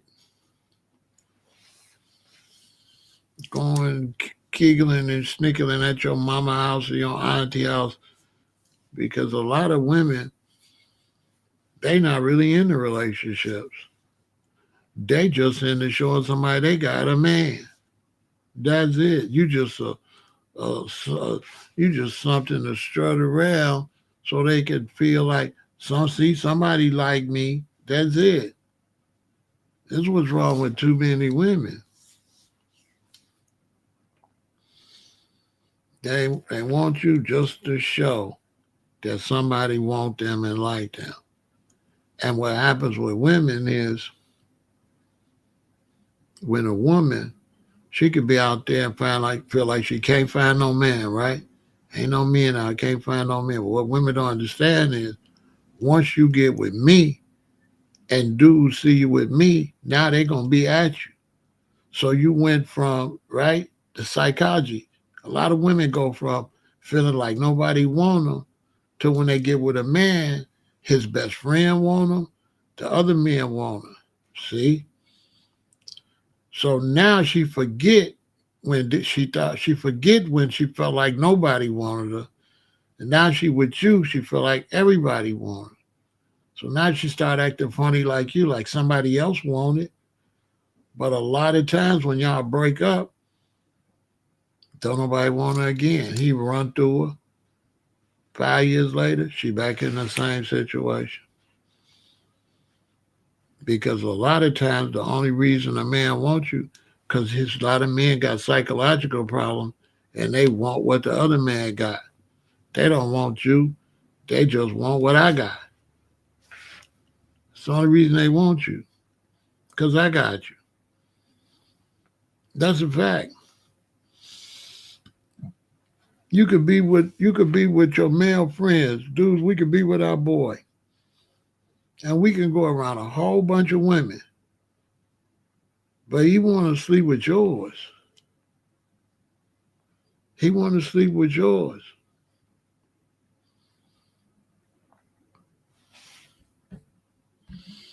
Yeah, he want to sleep with yours.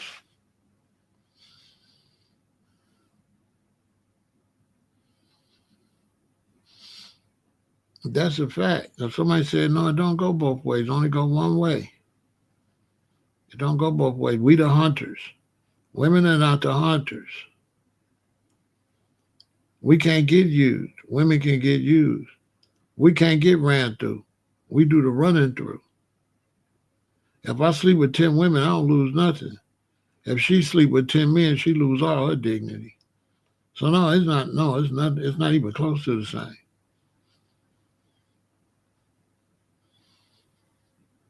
She can have one baby in 9 months. I can have 9 babies in 9 months. So no, it ain't no. No, it ain't nothing close to the same. I'm giving a ladies game here. Ladies, soon as you get with a man, you're gonna get more attention.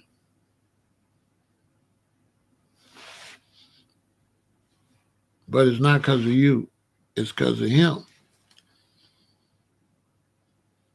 Ladies, you better pay attention to that. You could be single. It could be a dude that you've been seeing him around town the whole time. He ain't never really sweated you. Boom, you get with a man, lady, right? You start looking happy with him. All of a sudden, dude starts sweating you. You understand? Bro trying to talk over me. Yeah, you trying to talk over me, I got. What happened?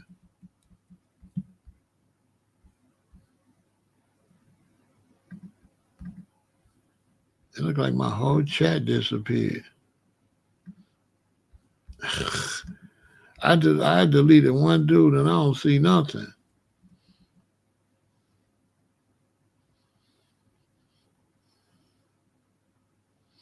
That's crazy. That means it's time to end this live. I don't know. I hope I didn't block anybody. Do I got mods over here? Somebody say something so I can see what happened to my chat. I don't see nobody. It looked like it accidentally blocked everybody. That's crazy.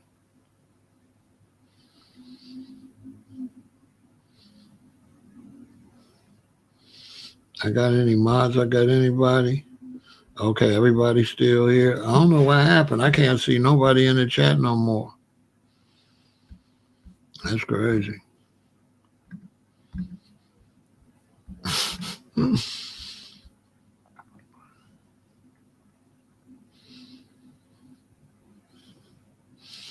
That's basically what be going on. Oh, you still see it? Okay, that's just on my end on StreamYard. Yeah, that's basically what be going on, ladies. That you know when now what he was saying a lot of ladies like you when you with a woman. Uh,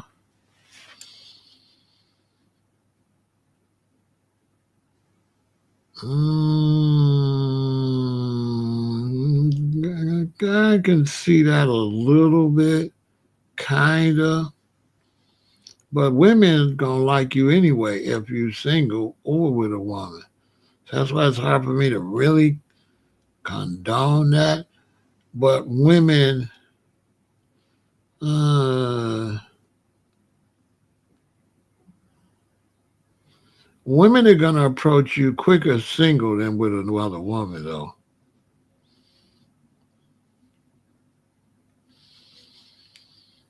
Now he might be talking about a situation where you with a woman and she got a bunch of women around, and now it appears that women like you because you're around them, because she got them around you. But just as far as if I go to a club with a woman, I'm not gonna pull a woman as quick as if I go to the club by myself. No, that's inaccurate.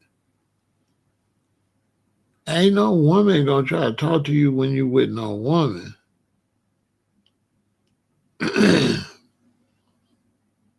Not that I know of. Women looking women looking for single men. So I don't know about that. Maybe in your little group, maybe, but not outside like that.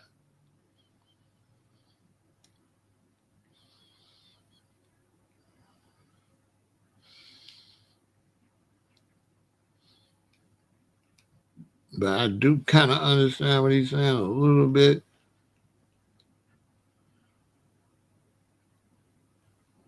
But typically, if a dude is at a club with a woman and all the ladies is at him, that's based on his chains and money and cars. It's not based on him. So yeah, in terms of the economical stuff, yeah, but not just in terms of because you with a woman. I disagree with that. If I go somewhere with a woman and all the women is looking at me, it's because of my mink coat, my diamonds, and my jewelry. Take all that shit off and just be regular, and they not paying you no attention in the real world. You know what I'm saying?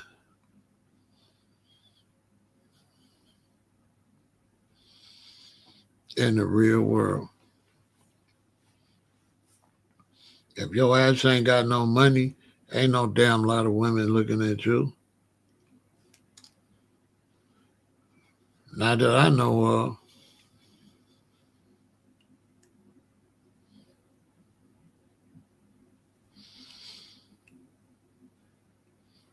Not that I know of. Because I've been with women when women was looking at me, but it wasn't because I was with a woman. It's because the jewelry she had on, what she had on, and how we was looking economically. But as far as just with a woman and we regular, ain't no women trying to get at you when you with no woman. She looking at the single men.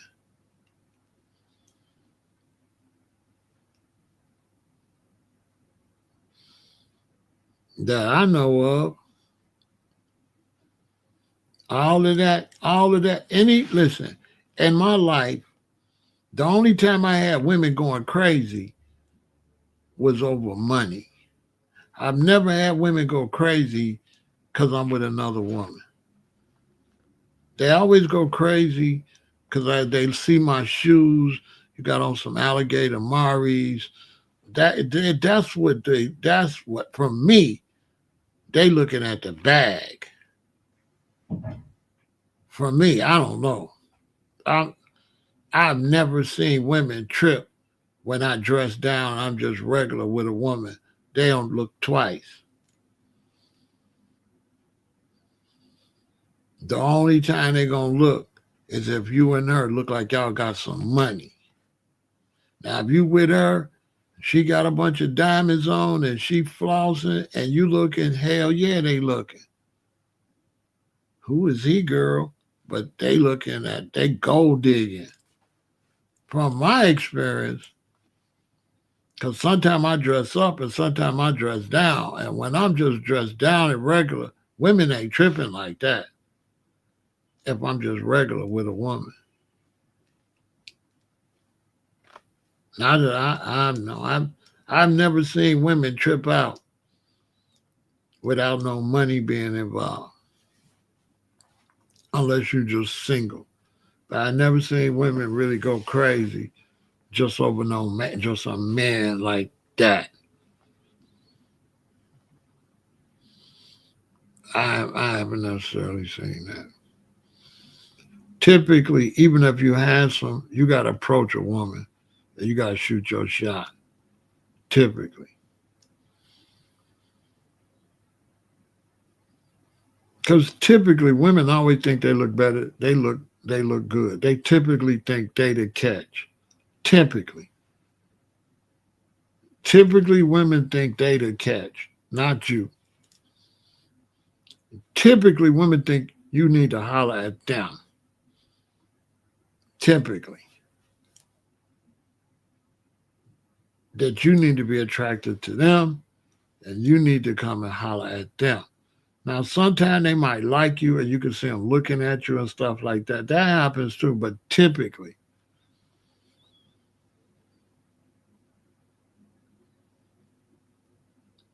there's money involved with that.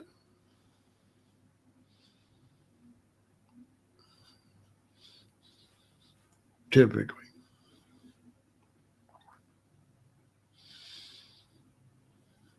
That's why men buy them expensive watches, buy them expensive rings, have them big earrings in their head, have designer clothes on. This is what they looking at. Oh, he got on a Mari, he got on this, he got on that. That's typically what they looking at if they're approaching you. Because if you come with a woman and you just got on some clothes from Kmart, they not running up on you like that. Not that I know of.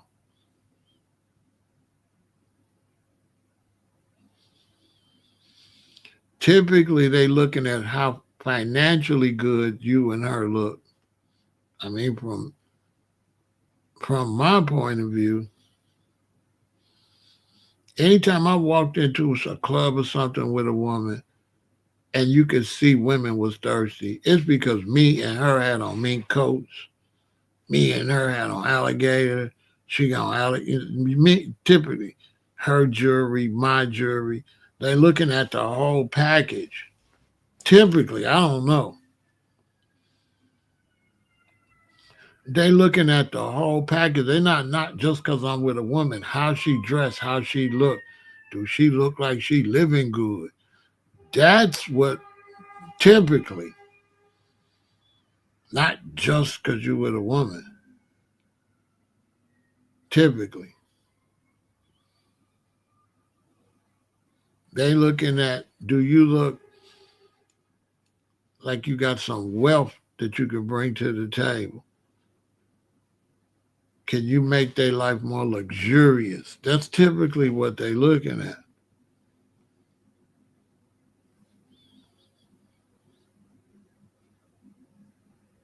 Like if you get out just a regular car, the car don't look all fancy. You get out with your woman, you got on just regular clothes. Ain't no women looking at you when you with that woman like that trying to get with you.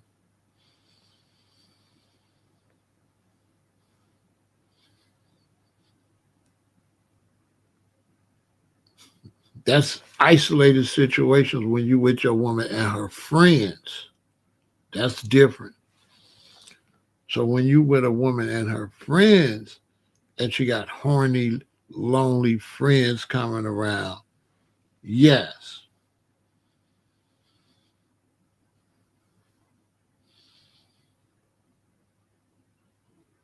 But that's not really just because you're with a woman. That's because that woman got you around them. This their only opportunity to be around you because she brought you around. You know what I'm saying? They never would have met you without her bringing you around. So yeah, women could bring you around women and then they could Google eye you, but they not Google eyeing you because you with a woman. They Google eyeing you because the woman then brought you around them. Typically, that's what I would think.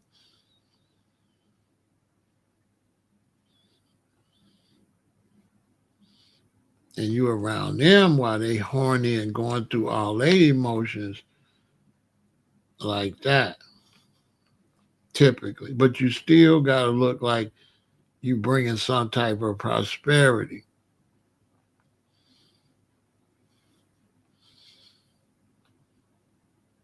They trying to figure out what you do to make a living. All of that they be trying to peep.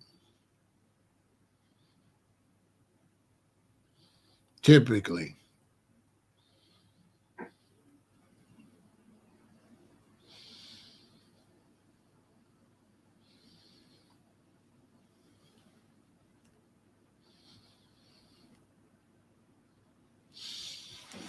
I think I might be wrong.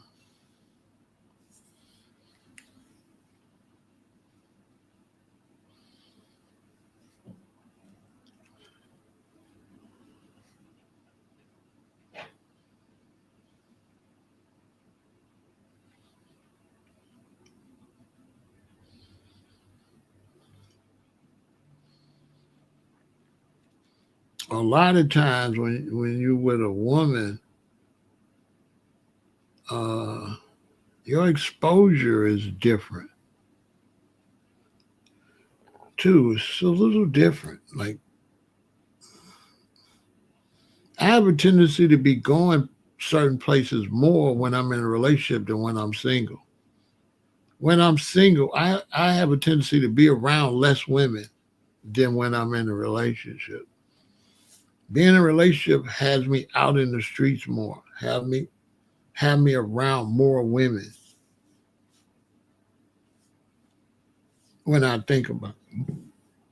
Because like on my own, I don't really be out there like that. So I give you an example. I meet a woman, boom. We start dating, we become a couple. After about 5 or 6 months, she want to go to her sister's having something. See that? Now I'm finna go around some women. I would never be around those women. So now this woman is exposing me to women because without her saying let's go to this, what's the odds I'm gonna be in this house with these women? I never would have been in this house with these women. You see what I'm saying? And these women would never get a chance to see me. So like you getting exposed because you are a little more social when you're in a relationship than when you're not. So you end up being in closer proximity to these women And the same with the women to the men that, when your woman's with you, when you going around, you taking her around all these dudes and all these things. So more people you are getting more looks. So I see kind of what the brother was saying. Both of you are kind of getting more looks as a couple.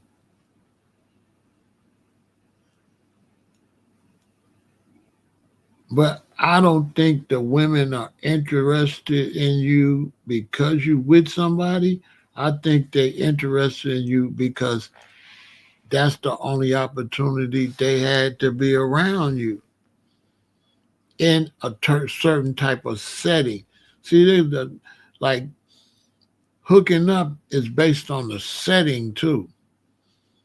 So the same woman that would see you in the store won't have the same vibe like if she see you at a family function. See what I'm saying? It's different socially. At the store, she's not really in the socializing type mood. But if she see you at a party, she's in a whole different type of mood. Is you know. So if a woman take me to a party, the women might be attractive, but not because I'm with her, but because this is the only opportunity they got to even be around me. Other than that, they wouldn't get no opportunity to even see me.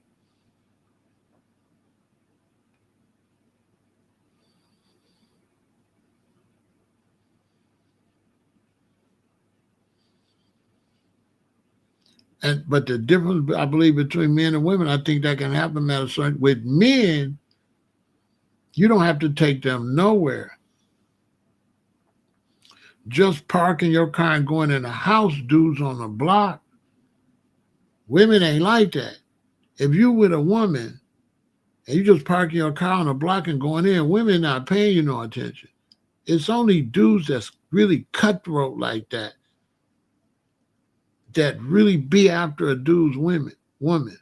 Women do not really be after a woman's man like that. For me, typically that I know of. Women are not that low down like that and that thirsty like that. They're not really just out to sleep with somebody man like that. Like men are really into robbing, really into wanting to sleep with your woman.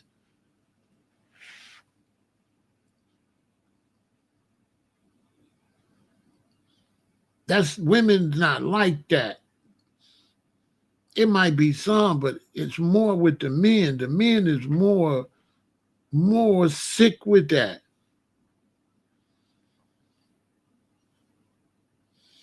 Because typically the men ain't the prize, the coochie is the prize in the world we live in.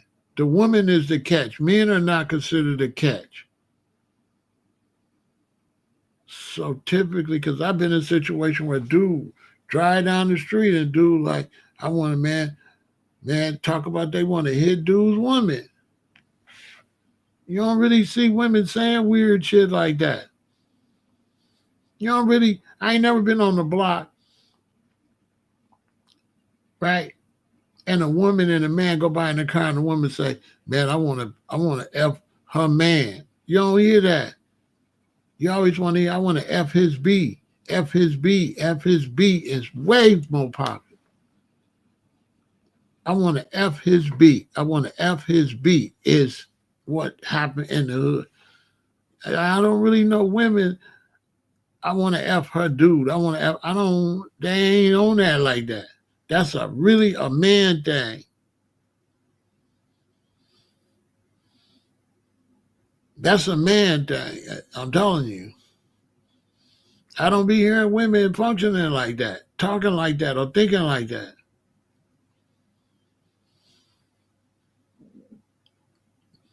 A woman have to like have her man around this woman in a situation for it even to begin to be some type of spark or something. But men will just say that just and don't even be around you, just see you on the block and they just be on that. Just see you walking down the street with your woman. Women ain't seeing no woman walk down the street with no man talking about she want to be with him. Not that I know of.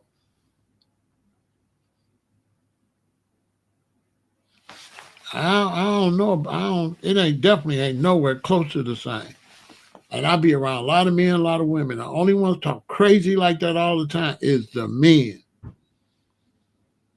The men always want to sleep with somebody's woman. Anyone, any woman, always.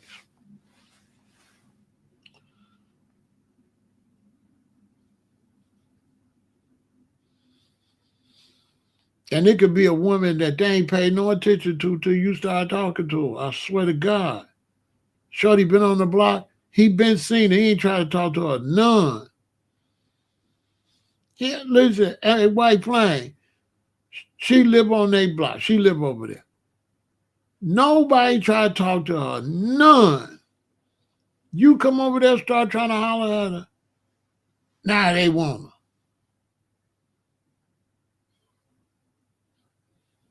Some kind of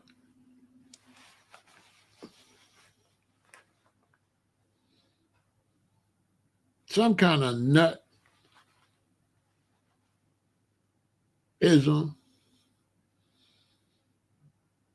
It's the craziest thing. It's nasty to me that you just want to sleep behind a man. I don't want to sleep behind no man.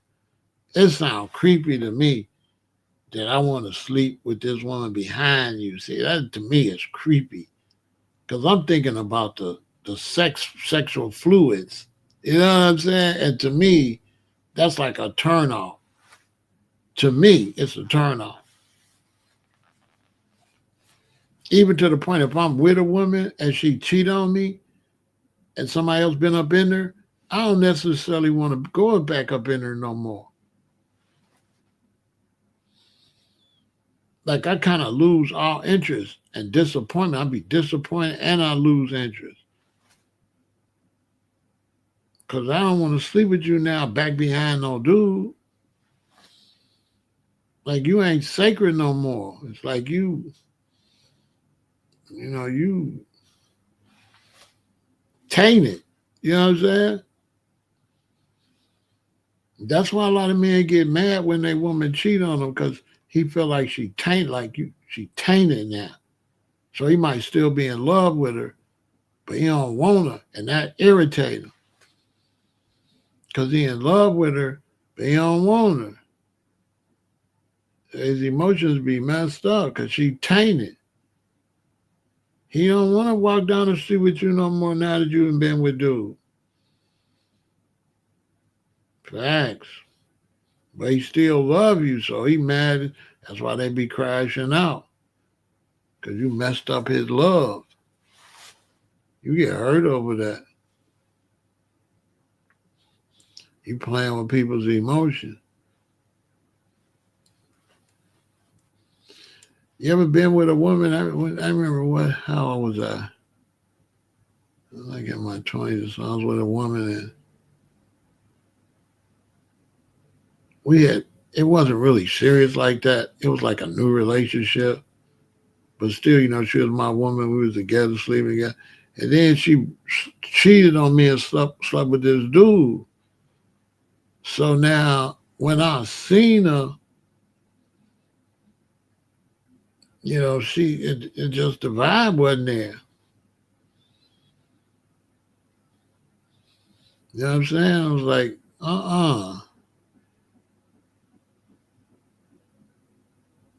So let me get this straight. You want to be my woman and you want me to sleep with you behind some dude? You not my woman really now. You know what I'm saying? Mentally, you not my woman like that. You belong to the streets. It's just like the vibe is just messed up. No, this is over. You know what I'm saying?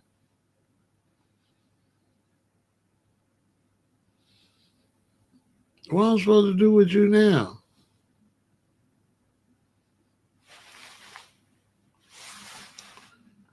It's one thing she with a dude, break up, she's single, you meet her, she with you. But it's another thing she with you and then she with a dude and then trying to come back to you. Oh no. No. Is you crazy?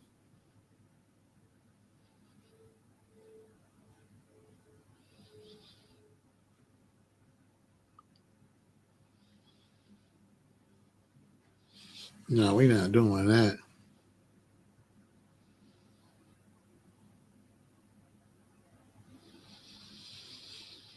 I mean, second chance to what?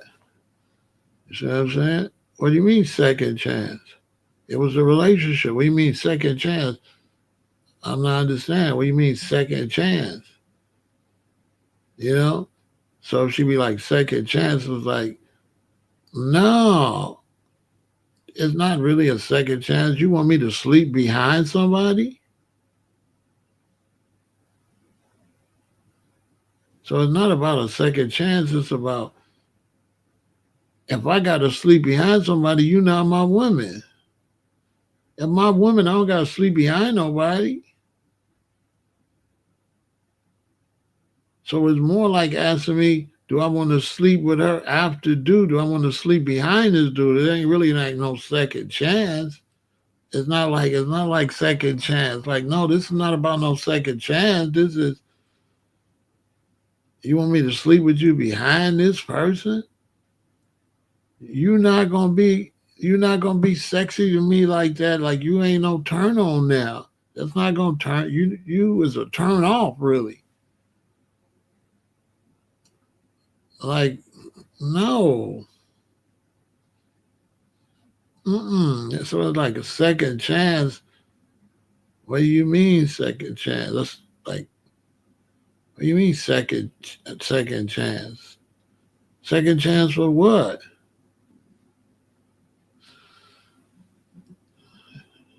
That would be like the wrong terminology if she said, can you give me a second chance? I wouldn't know how to answer that. What you mean second chance? What?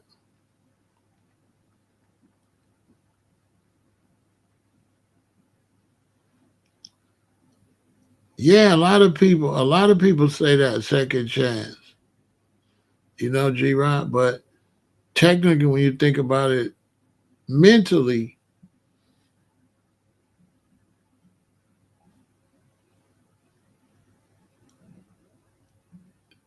a second chance would be like me and a woman together. I got some money. I'm saving up some money. We're gonna get a car.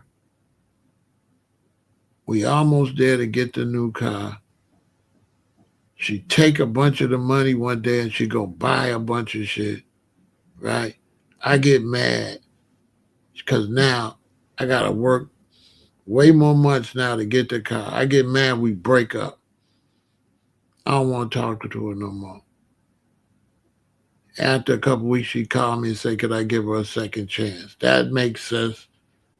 That would be a second chance. So I'm gonna give you another chance to come. Don't do that no more. So in that terms, that would be a second chance because you might have just, it's our money. You went and took the money and bought a bunch of shit. You might really be sorry. You might not really want to do that. You probably didn't. You might not have looked at it like, because it's our money, we saving it, but you might not have looked at it. You might have looked at it like, okay, we could just save some more. Because it ain't like you took it and you act like you don't know. You just went and bought some shit and it said right there that if she is stealing, she the dumbest thief in the world. Thief's supposed to sneak. She done went and bought some shit. I come home all this shit at the crib. Where you buy this at? Oh, I took some of the money out the room. So, women could be slow, white flags. That's a whole other thing. So that wouldn't really be stealing. This would just be some airhead shit. So she go do some airhead shit. I get really mad over that. We break up. Okay, that would be a second chance. But we a relationship, you my woman, and you go out here and be a bust down. No, you can't debustify. You a bust down. How you gonna be? How you gonna be a unbust down? So he's like, could you give me a second chance where I'm not a bust down? Could you forget I'm a bust down? No. You know, what are you talking about? What? So that's like two different things. You're not appealing anymore. You've been touched all along. See, man, we real funny about that. We don't want nobody touching on our woman. That's like a no-no. Ladies, if you go out there and you cheat on your man and somebody touch all on you and stuff, and he take you back, that man don't really like you like that. That's why he took you back. He ain't into you like that.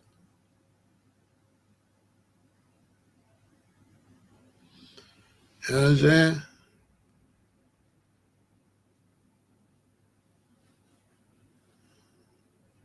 Yeah, he ain't never like you like that. You know what I'm saying? If you could be all touched on and ran through by somebody else, he'd take you back. We call that tender D. Yeah, he's a tender. Yeah, he's a tender. Girl, if you don't get your nasty ass out of there, what I'm gonna do with you? I've slept behind men that broke up with women and now she with me, but I ain't never slept with my woman after she slept with. I ain't never slept behind no dude with my own woman. Now how you gonna sleep behind a dude with your wife? You know what I'm saying? This your wife and you gonna sleep behind somebody? Well, whatever. I might still help you. You call me, you need to get an apartment or you need me to help you move. I'll do that. But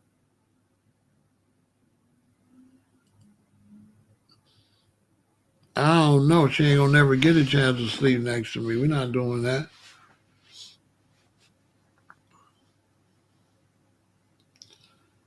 Any man that'll do that, something wrong with him. I don't know. Something wrong with him.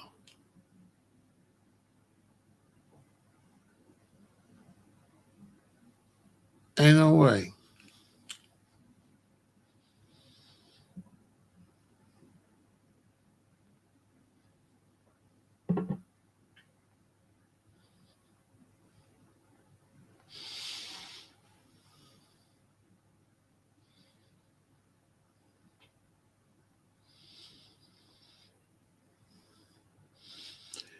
I'd understand my daughter taking back a man that slept with a woman,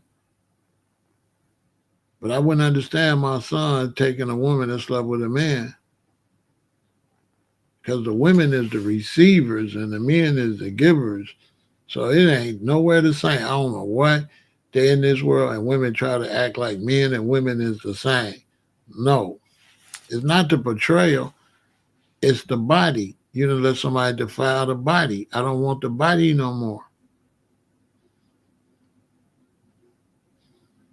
See, if my son goes sleep with another woman, that's her body, not his. He's straight. The women the one got to give up their body. Men don't give up their body. Men don't give up nothing. It's the women that give up their body. It's the women that open themselves up to the men. Men, we don't open ourselves up to a woman. We don't receive nothing. The woman is the receiver. The man is the giver.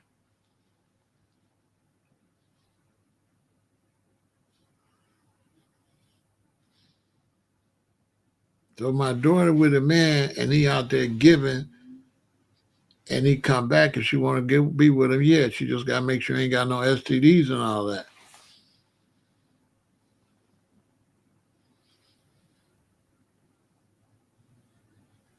But if my son got a woman and she go out there and she the receiver and she received from a man, he can't take her back. She's defiled. You can't defile a man. Men do the defiling. Men the one do the effing. Women don't do the effing. Men do that. We don't get effed. We do the effing. Women get effed. So my daughter would have to decide if she want to be with a man that F's somebody else. But my son got to decide if he want to be with a woman that been F'd. Hell no. You know what I'm saying? I'm going to just keep it real. Hell no. She got to go. Well, you don't want that. What the hell you want with that? Girl, you done been, no. If you ever be with a woman that cheat on, she don't never look the same. She don't never look the same to you. She never look as good, and you never had that feeling ever again. It be gone. It be gone. Even if you love her, it's over. You never look at her the same no more. She look nasty to you, like defiled. She don't look like your woman no more. I'm gonna tell you.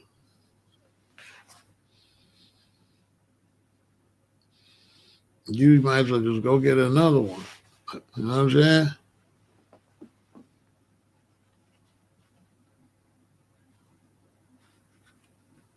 You know what I'm saying? So it's like, you gotta push on.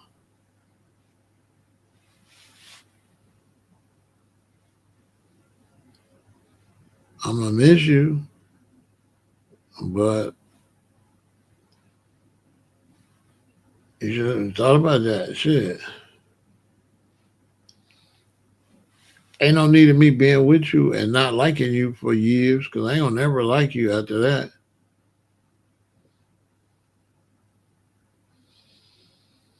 For me, I wouldn't do it, because if a woman gonna cheat on me, right? A lot of times you be with a woman, y'all get in an argument. Sometimes the argument get heated. Sometimes they get on your nerve and all that. But it's cool. You a man. You don't be hitting them and all that. You have your composure. But if a woman go cheat on me, and then I forgive her and get back with her, and it get crazy, we get in an argument, I don't know what I'll do. I might do something crazy. Too much emotions involved. See what I'm saying? So I wouldn't put myself in that situation, because deep down inside, I might still be angry about that. So now some more anger on top of that, how I'm going to react?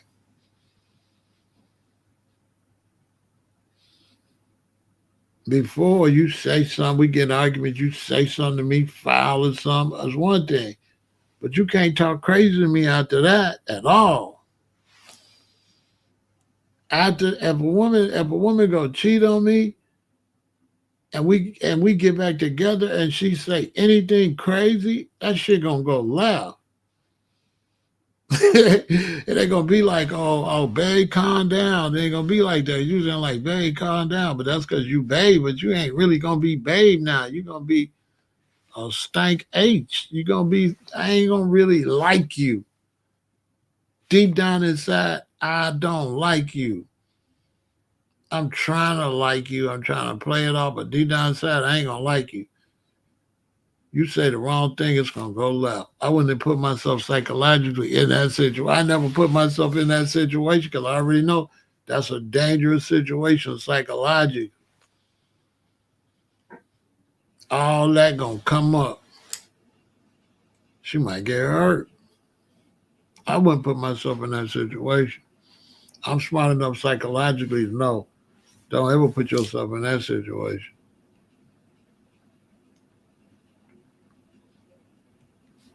Because there ain't gonna be no room for no arguments or nothing after that. Think about it. A basic argument gonna be different. Ain't gonna be like the arguments you had before that.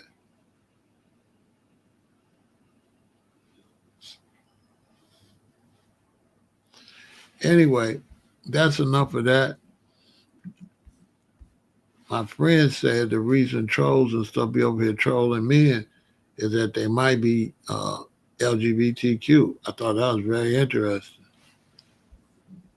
I'm not anti-LGBTQ though, but I do feel if you're a man and you are, let men know, you know, so they can tell you, oh no, don't go that way. Don't kind of like, you know what I'm saying, just make it known. But that's what my friend said. He said the only reason a man would keep following a man and trolling them is he might be gay. I never thought about that. Something to think about, ain't it? I can tell you this. Uh, all of that promiscuous sex, stop with that. Because we living in a world where all of the various diseases, not just sexually transmitted, they're going to increase. They're going to get stronger. And pretty soon you're going to be catching some stuff you cannot get rid of. So all that promiscuous sex, hey, stop doing that. Find somebody that's clean, somebody you really love, and get in a real relationship. All that sleeping from person to person. Remember I said it first. It's going to watch any day. There's going to be a new STD. Watch. And it's going to be dead. It's going to be more deadlier than AIDS. Watch. Any day, watch. Because people doing too much stuff and they're actually creating diseases. They're actually creating sicknesses. Watch.